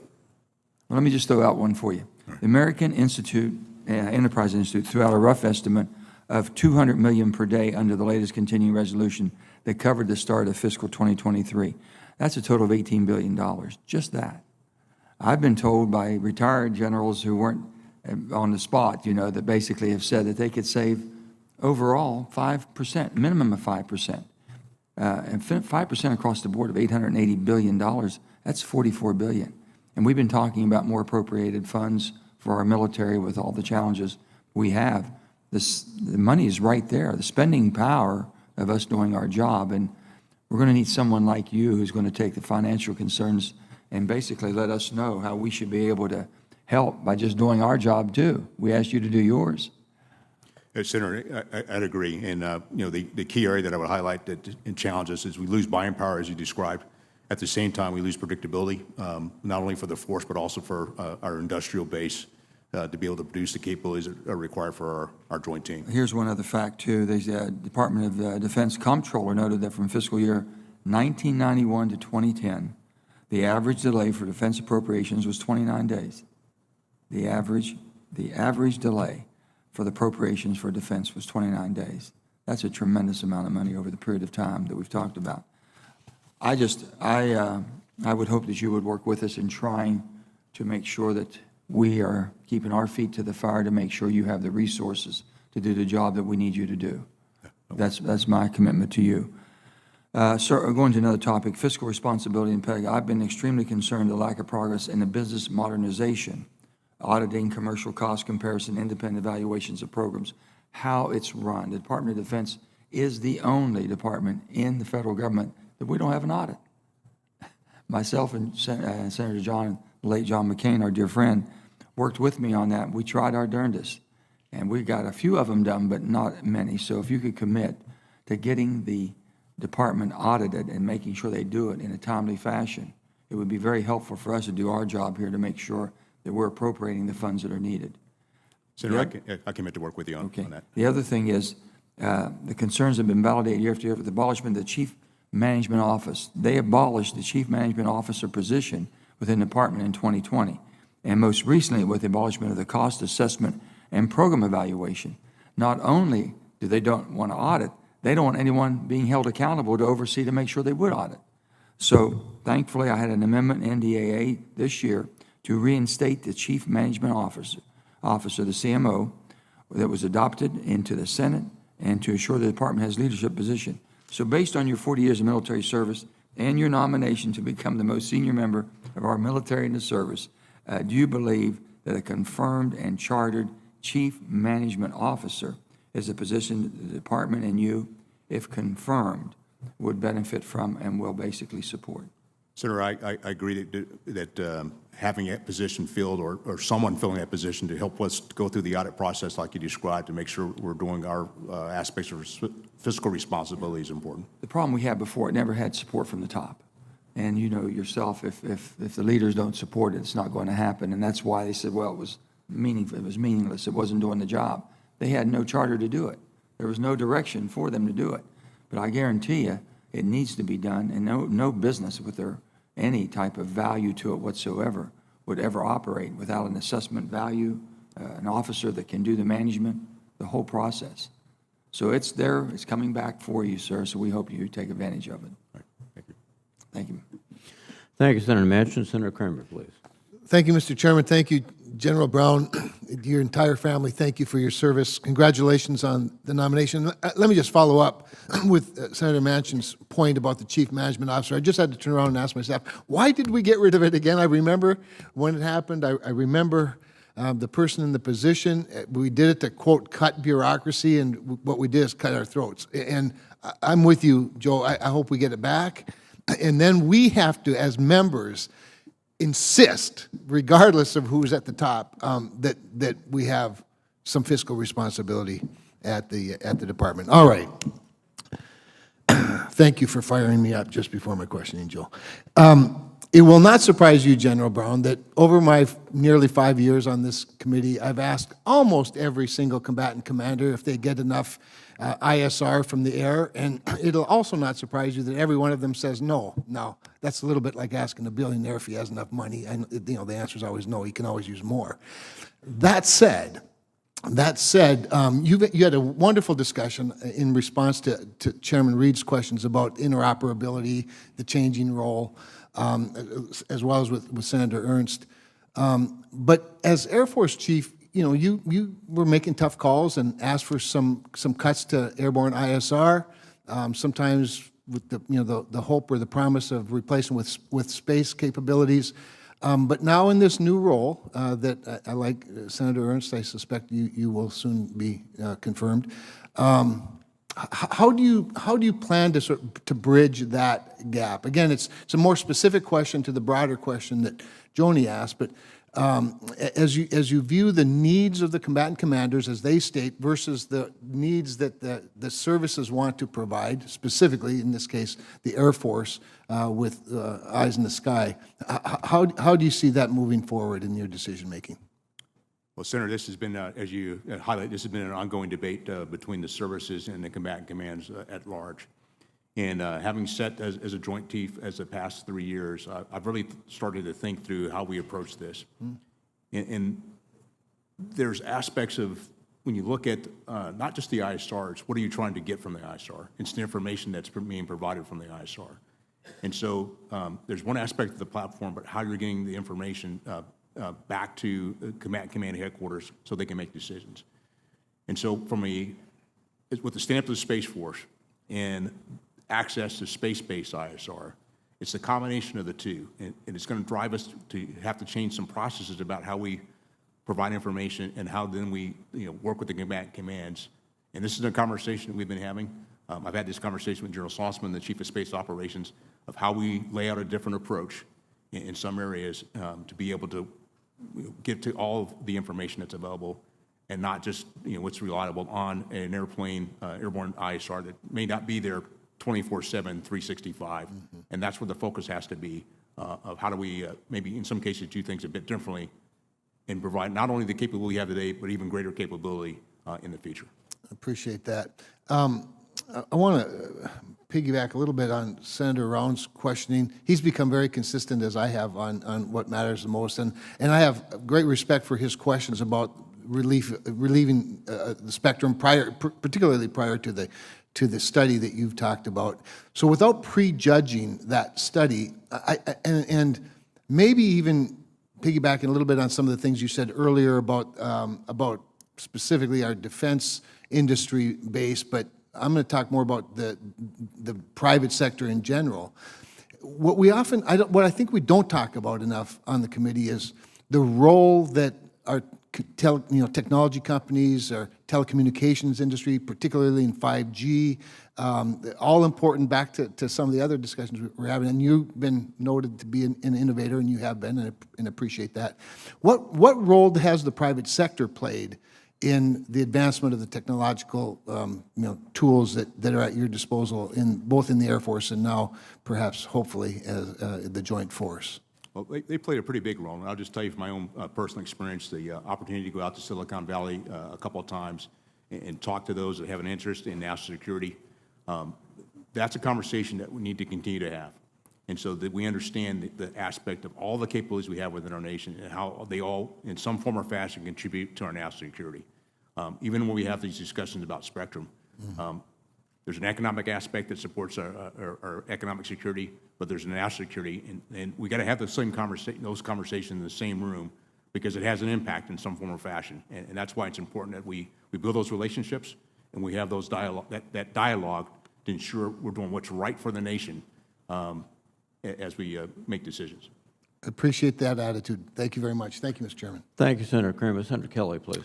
Thank you, Mr. Chairman. General Brown, thank you for your decades of service, and welcome today. I want to talk to you a little bit about our military's close air support capability. We've discussed this issue at length a number of times, and you know how important this is to me. And you know that our ground troops and special operators depend on this capability, and it's often a life or death matter for them. And you and I have talked through some of the current planning that the Air Force is doing to transition to a future CAS capability. And in my view, the design of our close air support needs to stay centered on the guys on the ground. So, General, how will you achieve the same level of protection for those troops with future CAS solutions, and how are we going to avoid any kind of a gap? Well, as we, Senator, appreciate the question, and as we talked in your office here a couple of months ago, it's the aspect of not only the platforms that we operate, it's the technology that we use, and still be able to use the basic tactics, techniques, and procedures we've used since we started doing close air support. It's the aspect of providing that capability and the dialogue and how we'll be able to move information electronically to be more responsive, at the same time have weapons that are highly precise to support our service members on the ground. And one of my concerns here is, F-35s, multi-mission, a lot of capability in the airplane. I just ask that you continue to focus on this as a important mission for future fighters, including the F-35. And then I'm also concerned about the personnel that support our CAS community. as we transition to these new platforms. Are there any plans to transition some of the skill sets that reside in our tactical air control and JTAC community today? They are, and we're using their capability to help us in our command and control, as well as making sure those, the procedures that we already have, we do not let atrophy, and continue to work that. And one thing I would highlight to you on the F-35 is many of our A-10 pilots that have a lot of CAS background are flying and going to F-35s. As a matter of fact, I just met a captain here this past week who was just converted from the A-10 into the F-35. And those are the kinds of things we got to continue to do to ensure we do not let the skill sets that we had atrophy. Yeah, it's a positive thing now, but when we look at a decade from now, you're not going to have that same kind of transition. So I encourage you to continue to focus on this and make sure we retain the unique expertise of these other groups, not just the pilots, but the tactical air controllers and JTACs. I want to talk about another issue. I'm the only graduate of the U.S. Merchant Marine Academy in Congress, as far as I know, so I pay special attention to our nation's maritime strength. We talked a little bit about that when Senator Gillibrand asked her questions, and I'm concerned that the U.S. investment is falling dramatically behind what the Chinese government has invested in terms of the size and modernization of each of our respective merchant fleets. Since the 1980s, there have been a series of policy decisions that have brought us down to a rather startling figure of just 80 U.S.-flagged merchant vessels operating in international trade, and 60 of those consist of MARAD's Maritime Security Program that allows them to contract U.S.-flagged vessels during times of war. So we have 80 ships. The Chinese have over 5,500. And they're the world's top shipbuilder, and they control ports that handle 67% of the world's shipping containers. As you know well, this impacts our ability to supply our own troops in conflict. You talked about how much different the Western Pacific is from Europe, islands, mobility, and logistical challenges. It also impacts trade and global supply chains in peacetime, and it's critical. I mean, this is the kind of capability that can't be turned on and off overnight. We need to invest now if we want to rely on it tomorrow. I know in your new role, there's a chance that you're going to need this capability. We also see some similar underinvestment in the U.S. Merchant Marine Academy, which is under the Department of Transportation's purview, but it trains a lot of military officers and the mariners that will man those ships. Our nation's national security leaders cannot turn a blind eye to these capabilities simply because they lie outside of the military's and your immediate jurisdiction. And I think we really need to increase our focus here. So if confirmed, can I have your commitment to keep this concern top of mind as you enter into this new role as chairman? Senator, if confirmed, you do have my commitment. Thank you. Thank you, Senator Kelly. Senator Tuberville, please. Thank you, Mr. Chairman. Good morning, General. Morning. Thanks for being here. Thanks for your service. And as talking to you yesterday, you moved over 20 times in your career. I don't think a lot of people understand, the complexity of that with a family, so thank you for your service. General, I think most of us up here agree that other than foreign countries, $32 trillion in debt is one of our biggest threats to national security. We're broke. In the past, you have criticized the Department of Defense complex bureaucracy and have expressed a desire to improve its inefficiencies. By law, the Joint Staff is capped at around 2,300 personnel with some exceptions. Can you clarify at this time, how big is our staff as we speak? Do you have a number on that? Senator, I don't have an exact number. I'll have to get that for you, but I know it's somewhere around 2,000-ish. Yeah, thank you. I'd appreciate that. The House NDA includes a study to look at reducing the size of the office. Do you have any suggestions on where we could look to cut staff or budget to help and not cut back efficiency? Not at the moment. As I go into this position, if confirmed, it'll be one of the things I do take a look at when I look across the Joint Staff. And I'd also say, as we look across the aspects of our military departments, if there's things we can do to increase our efficiency and our capability and capacity, those are the things I focus on. You know, the FY23 budget for the Joint Staff was around $1.2 billion, and the budget request for FY24 is close to $1.3 billion. I guess you're familiar with that, right? Not the level of details of the Joint Staff budget, because I've been focused on the Air Force budget. Okay, thank you. It's pretty high. But I'd like, to give us kind of a rundown the next time we see you in a hearing in terms of where we're at with that. Is it too much, not enough? We do not want to cut back our military. It is so important, but we also want to be efficient in what we use. So I'd appreciate anything that you could do for us in terms of giving us an update on what you're going to set your team up as, because you're going to be the new leader. So I would hope you'd keep an eye on that, because that is a lot of money. I got an article yesterday that says Air Force delays some moves, bonuses as inflation cuts into personnel budget. Could you explain that? That came from the Stars and Stripes. Sure, Senator. As we built our budget a couple of years ago, and based on the factors we had, the economic factors, as well as the force mix factors based on different career fields and different rank structure, we typically will come back and ask for reprogramming. We're working through the process of reprogramming so we don't go through an anti-deficiency act and not spend money we don't have. And so part of this is for us to be able to work with Congress to get the reprogramming in place so we can actually, all the pros and impacts are outlined in that article that we communicated to the force here recently. We can reverse and minimize the impact to our airmen and their families throughout the rest of this fiscal year. Yeah. And we all know how important it is, and I think most of us have talked about it every day. Recruiting, you and I talked about that yesterday. Our recruiting's in a tailspin in most areas, unfortunately. And with an all-volunteer military, we're going to have to do better. We got to do better with salaries, incentives, all those things to get our young men and women involved and interested in our military. I think it's so important. We can have all the upper echelon we can get, but unless we have the people that actually does the job on the ground and in the planes, on the sea, we're going to have huge problems because we live in a dangerous world. So thank you for taking this on. It's going to be a hard job, and any way we can help you, we're here to help. Thank you, General. Thank you, Senator Tuberville. Senator Warren, please. Thank you, Mr. Chairman. Good to see you again, General Brown, and congratulations on your nomination, Mrs. Brown. Welcome here today. So the Department of Defense is full of talented, patriotic leaders who are working hard to keep us safe. Even so, the Pentagon remains too cozy with powerful defense companies that are reaping huge profits from hundreds of billions of dollars in government contracts.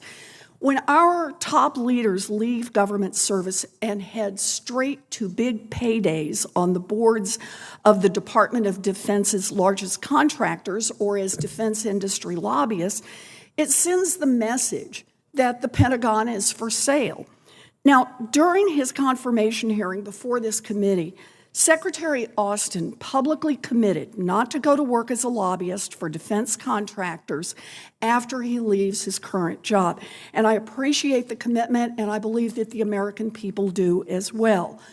If confirmed, General Brown, you will be the president's top military advisor, and your actions will set the tone for the entire armed forces. So I'd like to hear you make those same commitments. General Brown, if confirmed, will you commit to not going to work as a lobbyist for a defense contractor for 4 years after you leave government service?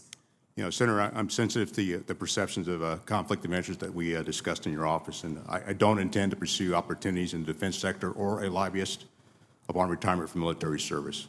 My passion is in leadership and mentoring. Good. And that's where I want to focus my efforts after military service of building the next generation of leaders. I appreciate that, and I will take that as a yes. Let's do the second part, even though I think you got the answer in there. Lobbying isn't the only way that former officials cash in on their government service. Giant defense contractors frequently hire former top Pentagon officials in non-lobbying roles and add them to their corporate boards. The former Pentagon official gets paid handsomely and the defense contractor touts their name in order to get more contracts.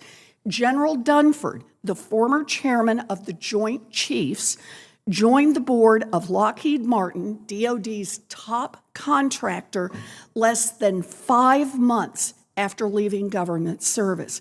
And so far, he's received nearly $1 million in compensation in that role.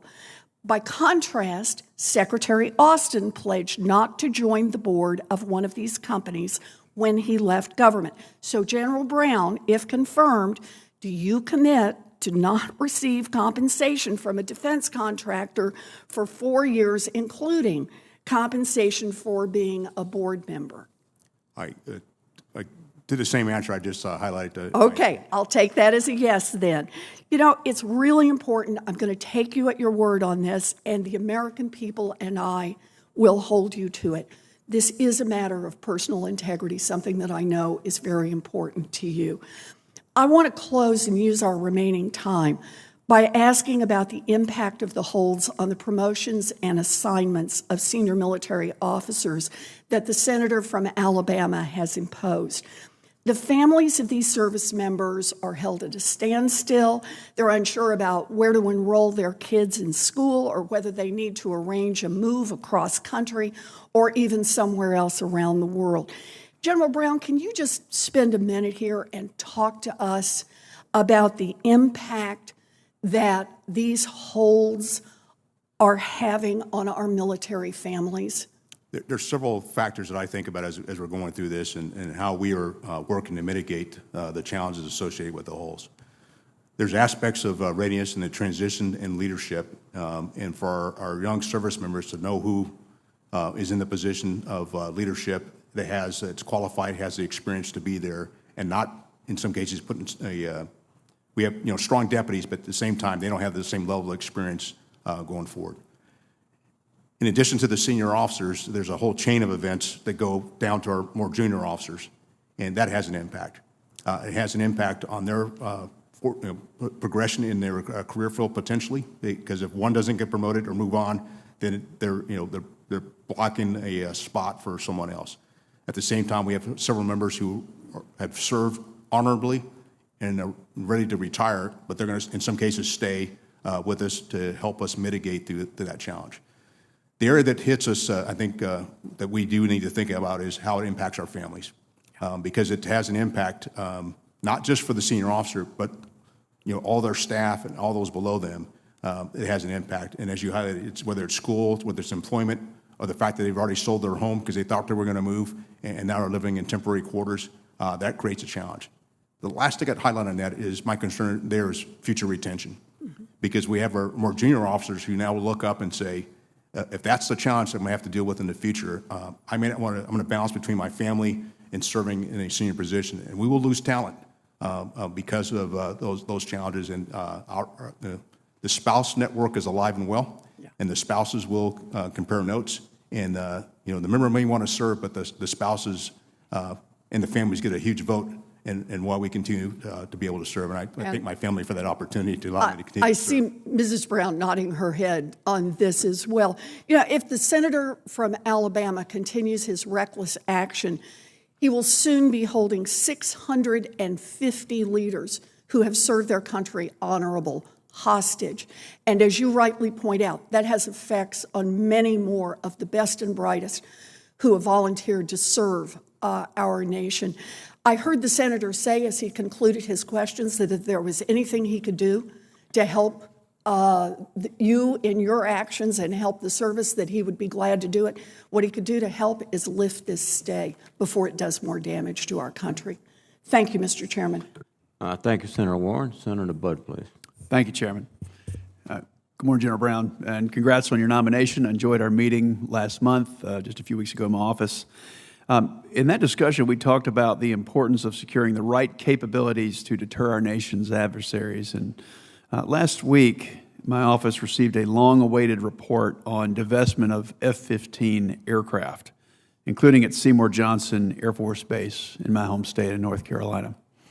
The report bears your signature, and it states that the Air Force plans to divest the remaining 149 F-15Cs and Ds in the inventory and 119 F-15Es, leaving fewer than 100 E models, while procuring only 24 F-15EXs in each of the next 2 years. So I'm concerned about the divestment of a very capable fighter aircraft, particularly F-15Es with upgraded radars and electronic warfare suites. These are the most advanced fourth-generation fighters in the world, with years of service left. It's particularly concerning given the current threat window and the fighter capacity gap that I believe you've talked about repeatedly. So the report states that these cuts will be used to modernize the force. My question is this: what combat-capable platforms are ready and available today, and I emphasize today, that can be procured now, not in the 2030s or the 2040s? Senator, I understand your concern in the aspect of, as we look at this, it goes back to a comment I made a little bit earlier about how we balance capability and capacity. And as we do this, it's not just the platforms themselves, it's the other aspects of our command and control, intelligence, surveillance, and reconnaissance capabilities that we will continue to invest in to bring those forward to make each of the platforms we have more capable. Not just for the Air Force, but I'd say the same thing across the Joint Force. And it also has to do with the munitions as well. Because of our procurement cycles for each one of these, it's typically from the time we get a budget, and if we get it on time, which is why that's so important, it takes us about a year to two, in some cases, most times than not, 2 years to get that capability. And so not only on the fighter piece, but it's also the capabilities to make those fighters more relevant and combat capable as we go forward. And that's how we're trying to balance between the two and make sure we have the analysis, the research and development to make sure we're staying ahead of the threat, which actually adds to that as well, and bringing in advanced technologies into some of these into some of the platforms and capabilities we're procuring, not just again for the Air Force, but really for the Joint Force as well. Thank you, General.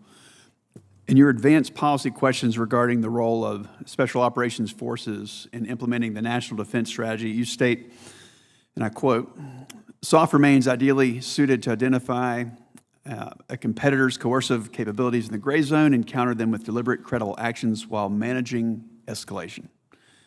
Given that, end quote. So given that SOF is ideally suited and provides expanded low-cost and credible options for combatant commanders and the President across strategic competition, counterterrorism, and crisis response, would it be, in your best military advice, would you give the advice to this committee to cut Special Operations Force structure? Well, that is something I'd if confirmed, do a bit more analysis on. But I'd also highlight the fact that our Special Operations Forces, over the course of the past 20 years of conflict, grew a fair amount. And as we rebalance the force and think about all the national security challenges that we have to outline in the National Defense Strategy, how, again, we balance that SOF capability, what it does today and what it will do in the future, because the aspect of SOF, I think, will be a bit different from what we've done, particularly in the Middle East, for the past 20 years. Well, I understand that. I just have tremendous concerns with what I've seen in the President's budget. But let me ask an ongoing question on the same topic. Do you agree that SOF play a critical role, particularly as it relates to broader efforts to gain influence, advantage, and leverage as part of strategic competition? They do. Thank you. Changing topics, military recruiting shortfalls continue to be a grave concern as we consider how the recruiting crisis impacts our nation's military readiness. In our discussions in my office, we talked about diversity, equity, and inclusion policies that, in my view, deter rather than encourage young people to serve. I've heard from many young and qualified individuals from North Carolina who are hesitant to join a force they see as extremely political and defined by DEI policies. In August 22, you signed a memorandum along with the Secretary and Undersecretary of the Air Force directing Air Education and Training Command and the Air Force Academy to achieve diversity and inclusion goals broken down by percentages of both race and sex. We talked about this. It was a good discussion. But I want to give you an opportunity to respond in an open session. What's the purpose of this memo, the one from August of 2022, and how do such policies improve recruiting? Bottom line, I think that we should be suspect of any policies that give advantage to some groups at the expense of others. But I'll give you opportunity. Senator, the goal is to tap into all the talent across our nation.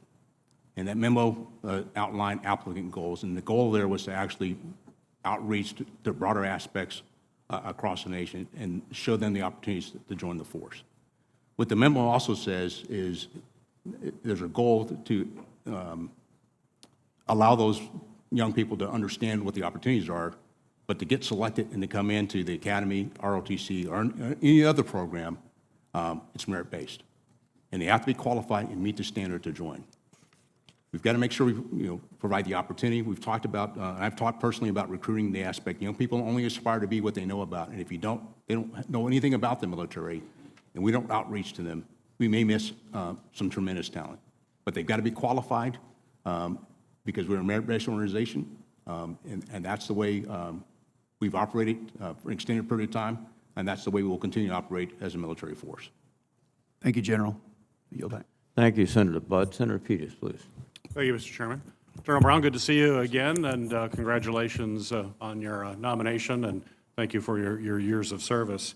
General Brown, as we discussed, for the U.S. to be able to successfully defend against all the threats that we face in the 21st century, it's going to be absolutely vital that we are as efficient as possible when it comes to our force structure, as well as understanding our limited manpower resources. And as you know very well, our National Guard comprises a significant portion of both our air and ground combat capabilities. And oftentimes, these units actually have a higher level of experience than their active duty counterparts and are more easily able to meet recruiting as well as retention goals. The National Guard is a critical part of our domestic cyber response and mission assurance duties and plays a key role, I think, or I know, between the Department of State and local officials. In a time when innovation is absolutely critical, National Guard installations are able to easily host private sector partners who are conducting testing and evaluation of emerging technologies. And every year, thousands of National Guardsmen build closer ties and increase interoperability with partners and allies across the globe through the state partnership program. Camp Grayling in my home state in northern Michigan is a place where thousands of U.S. troops train alongside NATO and Indo-Pacific partners every summer during Exercise Northern Strike. And I think it's just one example of the tremendous capabilities our National Guard brings to the total force. Simply put, the United States cannot compete with near-peer competitors, combat long-term insurgencies, implement the national defense strategy, or overcome recruiting and retention challenges without an adequately resourced and empowered National Guard. So my question for you, sir, is what investments does the department need to make in the National Guard to build and to maintain a force able to meet the challenges that our nation will face for the rest of this century? Well, Senator, I have tremendous value of working with the Air National Guard throughout my career, and having had them under my command in combat operations as well as serving as the Air Force Chief of Staff. I think the key are that a couple things that we have to think through as a joint force, and if confirmed as the chairman, is to ensure that our Guard members have the capabilities with the resources and equipment that is modernized, so they can be a frontline institution to be ready to go whenever the nation's called. And then at the same time, it's some of the personnel programs we have to ensure that we're taking care of those members and their families, particularly knowing that they change status as they go on and on active duty or get deployed back and forth. The better we can smooth those processes, that helps us out. And then the last thing I would kind of highlight is the work we do on the active side and how we ensure that the process to retain that talent and bring it over into the Guard or the reserve component. And there's areas that sometimes we make it a little more difficult than it has to be. And we may lose an opportunity with a great service member who decides to go do something else. But the value that our Guard provides, whether it's because of their dual status of their civilian career and their military career, I've been a great proponent of the state partnership program that has done tremendous work for our allies and partners. And so the Guard, both the Air and Army Guard, are great assets to our joint force. Great. Well, it's good to hear that. General Brown, when you assumed the position of Air Force Chief of Staff, you issued a directive for airmen, quote, to accelerate change or lose. You described this concept as a necessity for the Air Force to be able to dominate in a very dynamic, rapidly changing security environment. As chairman, if confirmed, you would have great influence on bringing this type of attitude to what is perhaps the most risk-adverse bureaucratic organization in the world. So my question for you, sir, is what are the biggest challenges that you can identify to having the department embrace this culture, which I think is essential, of accelerating change? Well, one of the areas that I've found is I try to do this as and I have made some progress, and I've been happy with some of the progress I've made in certain areas as the Air Force chief, but at the same time, there's some areas that I'm not as happy about. The challenge there is having all of our service members understand the big picture and why this is so important, why we need to modernize, and what's at stake. And from that perspective, then you step away from your own parochial interests, and then we do what's best, not just for your part of the organization, but what's best for the entire organization.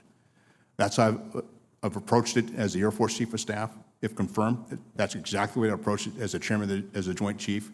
And having served as a Joint Chief, I've had to be able to do the same. We got to be able to do that a bit more across the force, and put what's best out front for the force to ensure we're doing the right things to protect the nation and our national interest. Thank you, General. Thank you, Mr. Chairman. Thank you, Senator Peters. Senator Mullen, please. Thank you, Chairman. Going kind of on the same lane that Mr. Peters was, but not necessarily the same question, but talking about the accelerating change or lose. When you had originally drafted that as the Air Force Chief of Staff, you outlined the urgent need for technology advancement in your accelerated or change or lose comment. An important factor in our ability to outpace our competitors is the health of our defense industry. Are we able to actually leverage them in an accurate way to be able to have the same mentality to, as you said, accelerate change or lose with the industrial base in the current state that it's in?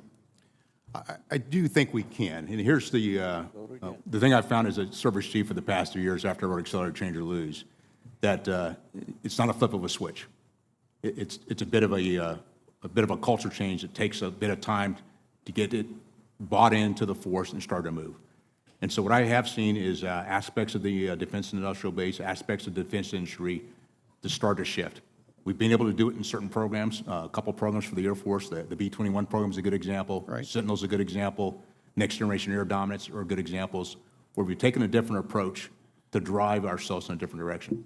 I would say the same thing with the AFWERX, where we've been able to build relationships with smaller companies and smaller technologies and have them play in the competitive space. Because that's what happens outside of the Department of Defense. And so we've been able to make some advancements in those areas, but you're still going to have the major defense acquisition programs that are a bit broader. But we are making progress, and that's something we got to continue to do. And if confirmed, the same energy I put in as the Air Force Chief of Staff on accelerating change is the same thing you expect from me as a chairman. Well, I couldn't agree more. I mean, in the private sector and any sector, we have to accelerate change, or you do fall behind. So I agree with what you're saying. But how do you keep the industrial base nimble without sacrificing legacy systems and knowledge at the same time? Well, I think part of this is the aspect of how we write our contracts, how we incentivize and set the business model, realizing that our defense companies have, have stakeholders and they've got to report to. And at the same time, we've got to make sure we provide the combat capability for our joint force. Right. And so it's important for us to come together, and so we're not talking past each other or debating on different sides of the aisle on this, or different sides of the perspective. It's really how do we come together and figure out how we move forward. Right. The way I operate is basically on a Venn diagram. There's some things we agree about. Let's get those and move those forward. And the things we disagree about, how then do we break down those barriers and then help improve. Part of that's building relationships with industry so they understand where we're going and where what they're trying to achieve, and then we can work together to ensure we're doing what's right for the nation. Right. Switching gears a little bit, nearly everyone that comes in front of this committee this year has talked about the challenges we have with recruiting. There's also been obviously comments about having to change our posture a little bit because our lack to be able to actually man some of the systems that we're trying to move forward with or some of the areas that we're trying to grow in. But at the same time, during COVID, we had let 8,000 capable servicemen and women go for not wanting to get the vaccination. As more technologies come out, we think that they probably had the right to do so. But how do we bring those individuals back into the fold now that the pandemic is, quote, over, and get them back plugged in and reinstate them to where they should be if they choose to come back? Each of the services has a process to allow those members who want to return, and they'll review their them coming back into the service. Do you support bringing them back in? On a case-by-case basis with the reviews done by the service. What would be the case-by-case? I mean, what are red flags for you? Well, in some cases, there were other factors beyond just the COVID vaccination that may prevent them from. But it was just, if it was based just specific on the refusal to get the COVID vaccine, you support bringing them back in? I'd be supportive, but I defer to those that are going through the cases before I don't. Well, I mean, obviously, being the chairman, you're going to have a big sway in it. If you say, hey, guys, let's bring these guys back in, if this is the only thing that was on their mark, and you say, let's bring them back in, I think most people probably follow that leadership. Somewhat true, but I'm not in the command chain as if confirmed as the chairman, I'm not in the command chain. There's commanders that make those decisions, but I will provide my advice on how best to approach moving forward. Well, thank you for your service. Ma'am, Ms. Brown, thank you for your service too and supporting him along the way. We really appreciate you and the sacrifice you made in raising the family while he was serving the country, and all the 20 moves in making the house a true home for him to come to and feel comfortable. So thank you for that. Sir, I appreciate your service and appreciate the conversation we had in my office. Look forward to working with you. Thank you, Senator Mullen. Senator Rosen, please. Well, thank you, Mr. Chairman, and thank you, General Brown, for your service to our nation, willing to serve in this critical role. Always thank the family members who they serve right alongside with you. So I echo Senator Mullen on that boxing up 20 homes. It can't be easy. But I do want to make a quick comment before my questions, because I do want to say, start out by saying that I am deeply concerned by the fact that your swift confirmation is being held up, along with hundreds of others of senior military promotions, including those in my state of Nevada. That wouldn't be acceptable for any reason, but it's even more outrageous that these holds are to get rid of a policy that protects our service members' reproductive rights. And so this extreme anti-choice agenda, it's jeopardizing our national security in order to impose restrictions on our service members' reproductive freedoms. Enough is enough. We need to fill these critical roles, and I would like to see you have a quick confirmation. And so I'm going to move on to that, General.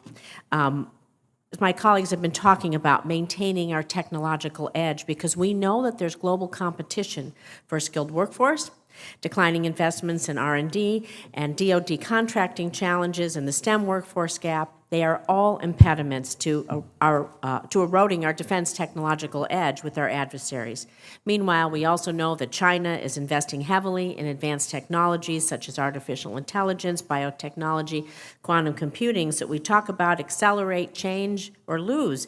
And that's why this Congress, I introduced bipartisan legislation with Senator Blackburn to establish a pilot program to accelerate the scaling, production, and acquisition of advanced capabilities for national security through a public-private partnership that is going to incentivize American investment in small business that is working on innovative defense technologies. And so this legislation has been included in both the House and Senate versions of the NDAA for fiscal year 2024.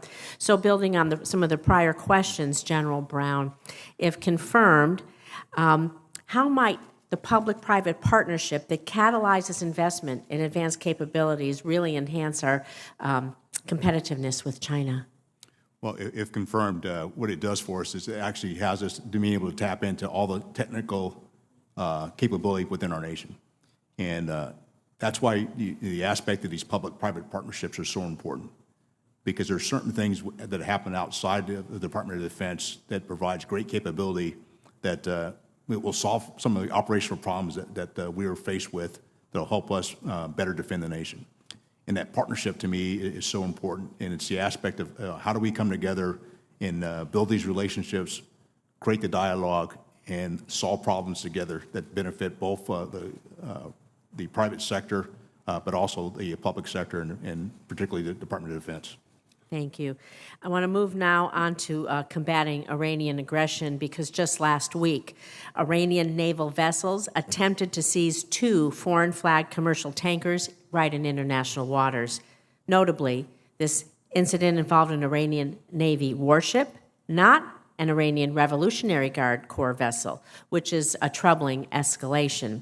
So to address Iran's growing naval aggression, I introduced with Senator Ernst the Maritime Act, which is bipartisan legislation that would require the Department of Defense to develop a strategy with our partners and allies in the Middle East to counter these maritime threats posed by Iran. So, General Brown, if confirmed, how would you confront Iranian aggression in all forms, and how would you leverage the regional partnerships fostered by the Abraham Accords to deter Iran's malign actions? Senator confirmed it's building on the my vast experience, particularly in the Middle East. But if you mentioned the Abraham Accords, what I do see is greater cooperation across the between the nations within the Middle East. It's something we have to continue to help support.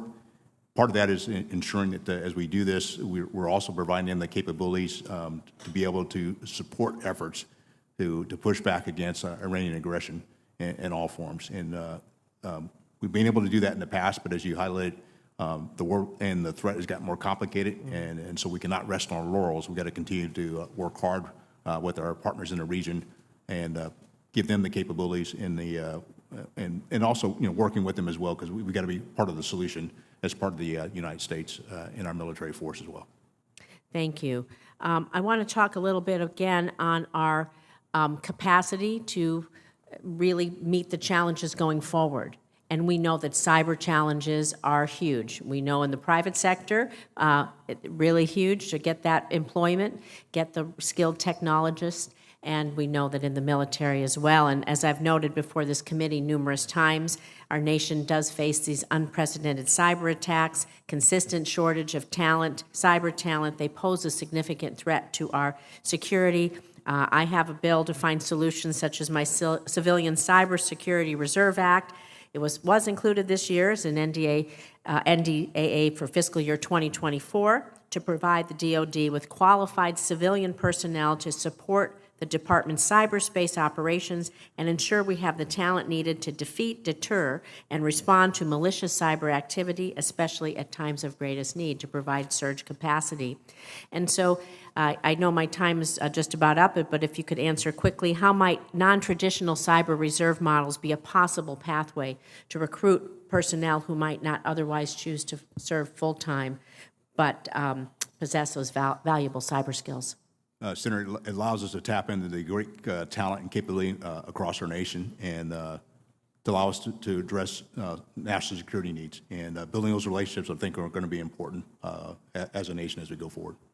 Thank you. Thank you, Senator Rosen. Senator Cotton, please. General Brown, welcome and congratulations on your nomination, and thank you for your decades of service to our nation. And Mrs. Brown, thank you for your decades of service as well. There's been a lot of conversation this morning about munitions. I want to continue that conversation because I view it as one of the most vital challenges the department faces today. Obviously, this is in the context of our support for Ukraine in its defense of its own territory against Russia's unprovoked war of aggression. General Brown, has the Ukraine war caused the challenge to our munitions and defense industrial base, or has it exposed some of the fragility and cracks in the defense industrial base? Senator, I would say it has exposed, and the reason I say that, I'll just based on experience. When I was Air Commander for the United States Central Command during the Defeat ISIS campaign, we had some similar conversations. Back in 2017-ish time frame, when North Korea was very active, we did some reviews, and it highlighted it then. Now it's highlighting it even more so. And it's the aspect of why it's important for us to not only invest in the platforms, but again, invest in the munitions that they have enough stockpile, particularly the advanced munitions that are most effective. Those are the things that we have to continue to do. not only from the department, but also as we work with Congress to highlight those needs. Yeah, I agree with that the war in Ukraine has exposed those cracks in the fragility in our defense industrial base, not caused it. Of course, those concerns are part of the broader context of China and the threat that it poses to Taiwan and our ability to deter Communist China from going for the jugular in Taiwan. One important question here is to think about the kinds of munitions we've been providing to Ukraine and the kinds of munitions we provide to Taiwan, or that we might provide or might use ourselves in the future. Speaking broadly, are the munitions used in Ukraine versus those that might be used in Taiwan, are those completely the same, totally different, or somewhere in the middle but closer to one pole or the other? I'd say they're somewhat different just based on the environment that they're operating in. But there are some, some that are similar. I think the key part for us is to ensure, and this is one reason why in this year's budget submission, we had multi-year procurement. And the multi-year procurement was to actually make sure that we actually not only had, the munitions we're going to buy, but also, the facilities as well as the workforce and the supply chain.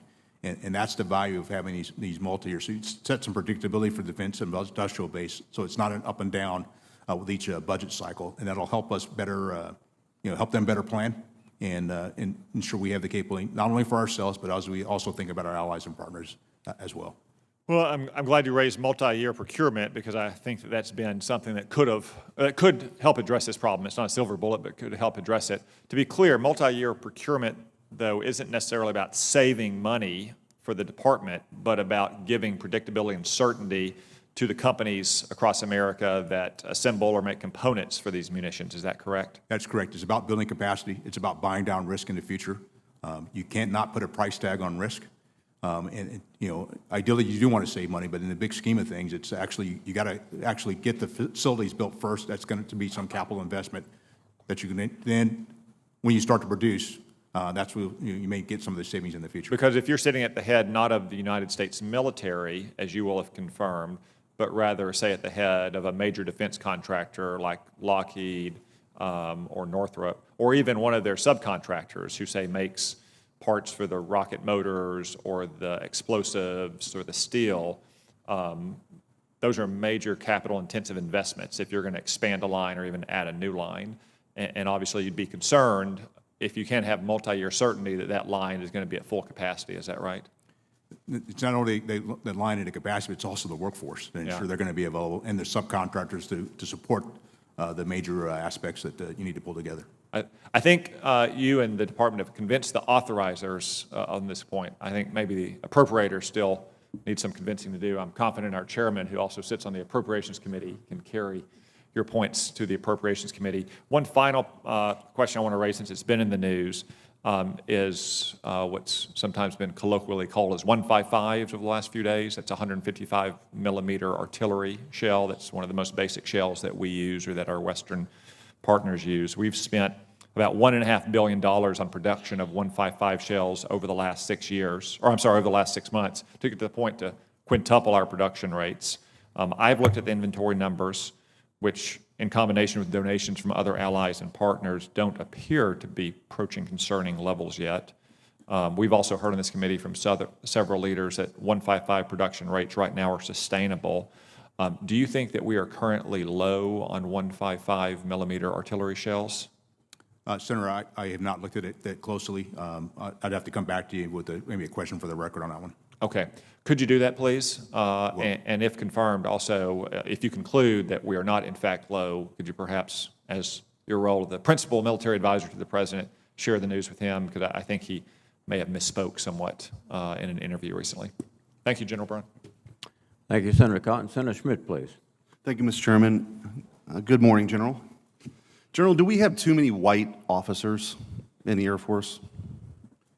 Senator, what I really look at is the quality of all the officers that we have, and we look at the aspect of everyone who's qualified,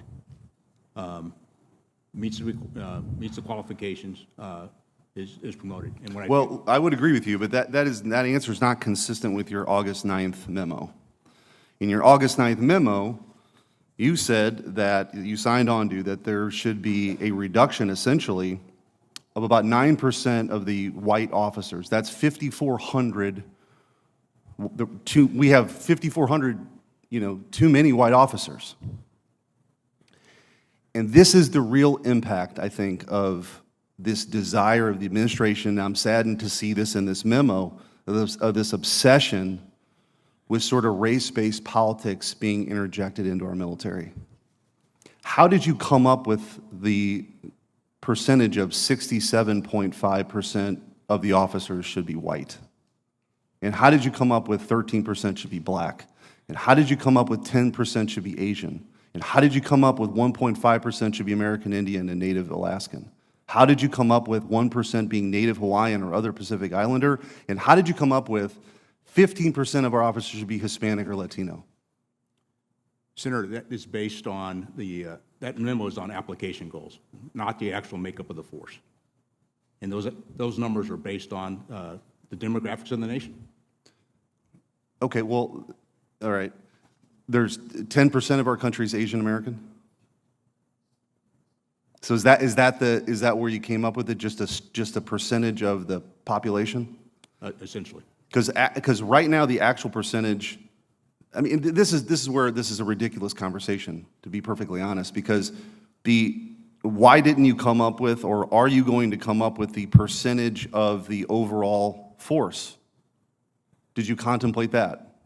Of how many, black Americans should be in the Air Force?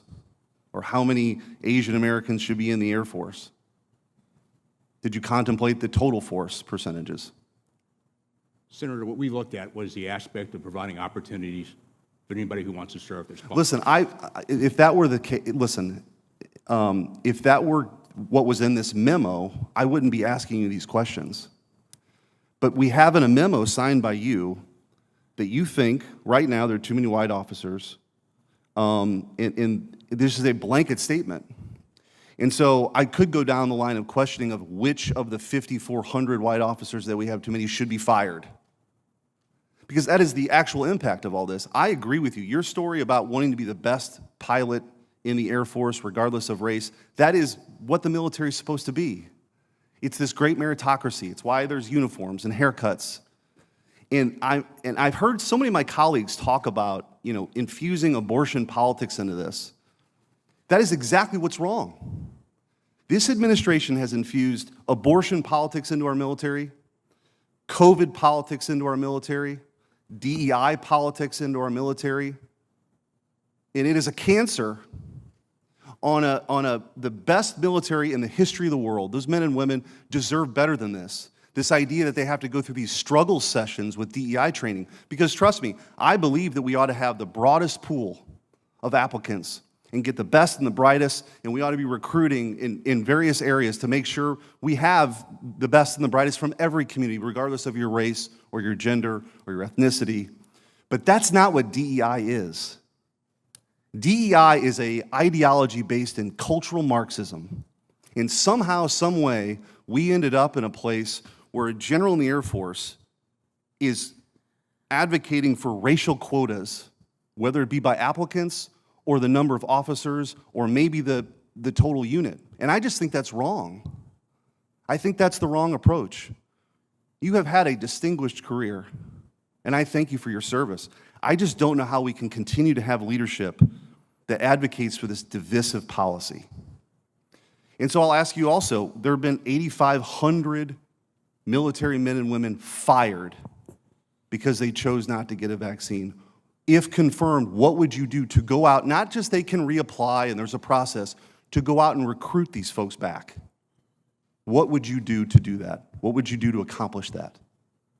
Senator, if confirmed, I'd provide them the opportunity to reapply. I just don't think that's good enough. I heard that from Secretary Austin. I just don't think that's good enough. We did a great disservice to this country by firing people because they made that decision.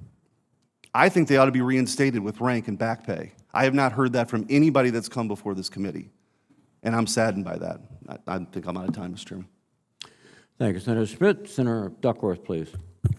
Thank you, Mr. Chairman. General Brown, welcome to you and your family, and congratulations on your nomination. I really enjoyed our discussion last month. I look forward to continuing to work with you on our military's readiness if you are confirmed. Each of the military Services faces challenges in meeting recruiting goals, in past due to historically small pool of eligible recruits, and that pool continues to shrink. That's why I'm introducing the Enlist Act to begin to remedy this issue. My legislation enables the Department of Defense to expand its recruiting pool to include longtime residents of this country. This could include many people who love this country and are dedicated to service, like DACA recipients or people who originally came on a work or educational visa and have applied to stay permanently, but can't receive an immigrant visa due to caps in the system. The Enlist Act will aid recruitment efforts by allowing highly skilled and motivated individuals to succeed in the military while still maintaining the department's security requirements and high enlistment standards. General Brown, during our discussion, you described traveling to bases and meeting new Americans eager to serve in the Air National Guard. I'd like to know if you think that the Enlist Act and its expansion of the pool of possible recruits benefits the military recruitment efforts, and I'd also like to hear your perspective on the value that highly qualified immigrants bring to the military. Senator, as we talked about in your office, it's I do think about those who, as you mentioned, love this country, want to serve, want to raise their right hand and take an oath of office or oath of enlistment, and the aspect of the opportunity for them to become citizens of the United States. It provides an opportunity because in many cases they're very talented, and they want to stay in this nation. There's opportunities that the Enlist Act would help us in some of our recruiting, and again, talent that resides in this nation that wants to serve, and if they want to serve and meet the qualifications, I think they all should be provided the opportunity. Thank you. I can't think of a better way to show love of this country. You want to be an American? Put on her colors, stand with shoulder to shoulder, and help defend her. I'd like to thank my colleagues on this committee and the staff for their work on this year's NDAA, which supports a strong and ready total force. I'm particularly proud of my NDAA provision expanding TRICARE coverage of assisted reproductive technology, or ART, for current service members and their dependents. Studies show that service members have higher rates of infertility compared to the general population, which is only complicated by an overly restrictive DoD policy and service members' deployment schedules. General Brown, expanding assisted reproductive technology services to female and male members of the uniformed services and their dependents, without regard to coital conception, helps members to start their families that they've always dreamed of. Do you think expanding our service members' access to this important health care is a positive recruiting and retention tool? Senator, what I believe about we as our senior leaders in the military have a responsibility to provide health care for all our members.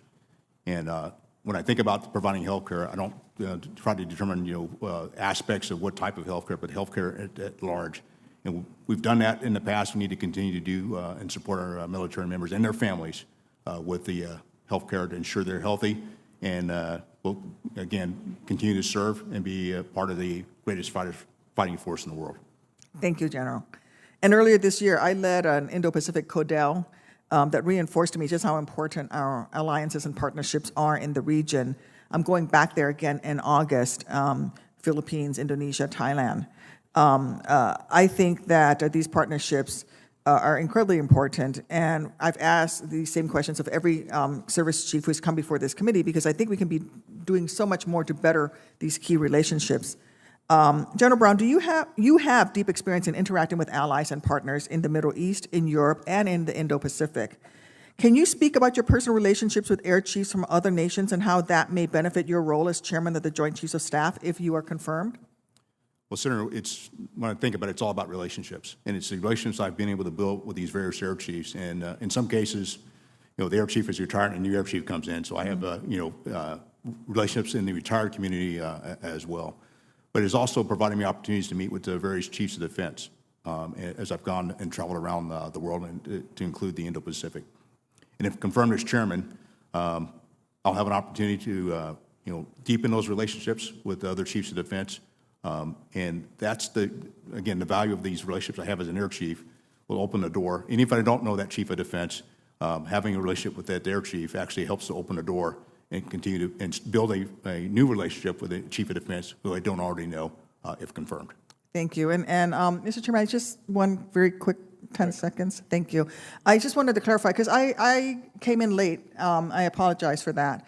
But I only heard half of my colleagues questioning to you. And he seemed to say at the end that he thought that you were advocating for quotas, racial quotas in recruiting, and I didn't think that that was the case. Is it more that you were, my understanding is that you want to broaden the recruiting and allow anybody who wants to serve or qualifies to serve and making sure that people have access to service? Or are you actually implementing racial quotas and saying only a certain number of Asians, certain number of black, certain numbers of whites can be recruited? The pool, and we do not have quotas. That's against policy for us to have quotas. Thank you for clarifying that, General. Senator Scott, please. Thank you, Senator Duckworth. Sure. First, General Brown, thank you for your service. I want to thank your wife for her service. Thank you for, you've got a stellar background.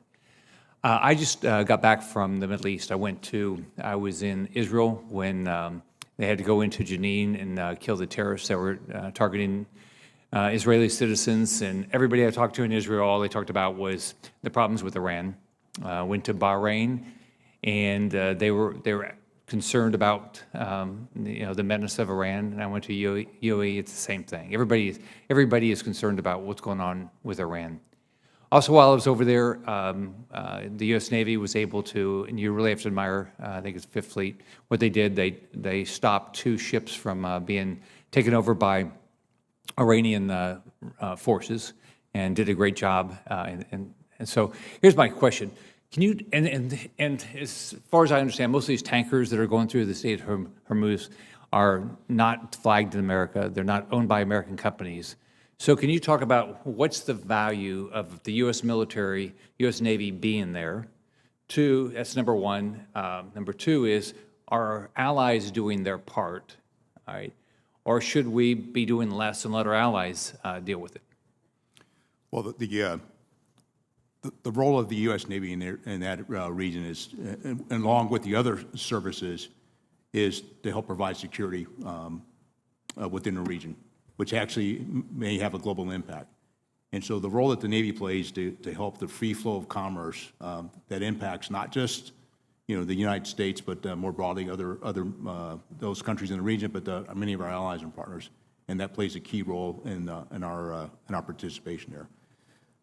I think we've got to stay involved with our allies and partners, and as you highlighted, many of the countries in the region have started to talk more about Iran, and I think that's one of the areas that having served there in the United States Central Command several times, we've been focused on counterterrorism.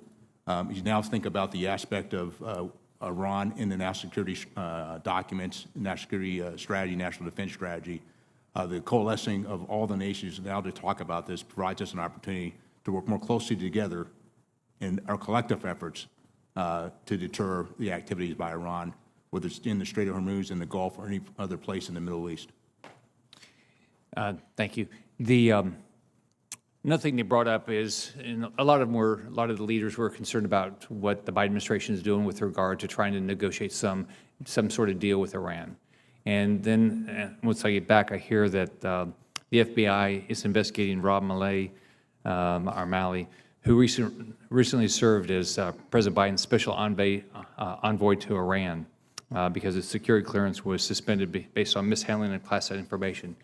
So does this concern you, or are you concerned when you're going to have an obligation to try to defend the transit and help Israel, things like that, and then you've got the Biden administration trying to negotiate some deal that is going to possibly give Iran more resources?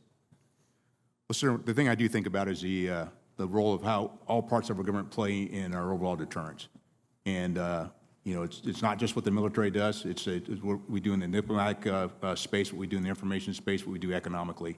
I think all those things to work collectively together.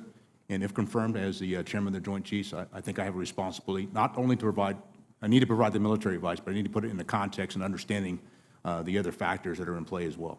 Okay, thank you. Homestead Air Force Base, we talked about that when we met. Can you talk about the importance of continuing to find a mission for Homestead Air Force Base, especially when you look at what now it looks like China is doing in Cuba? So can you tell me what you believe is the importance of Homestead?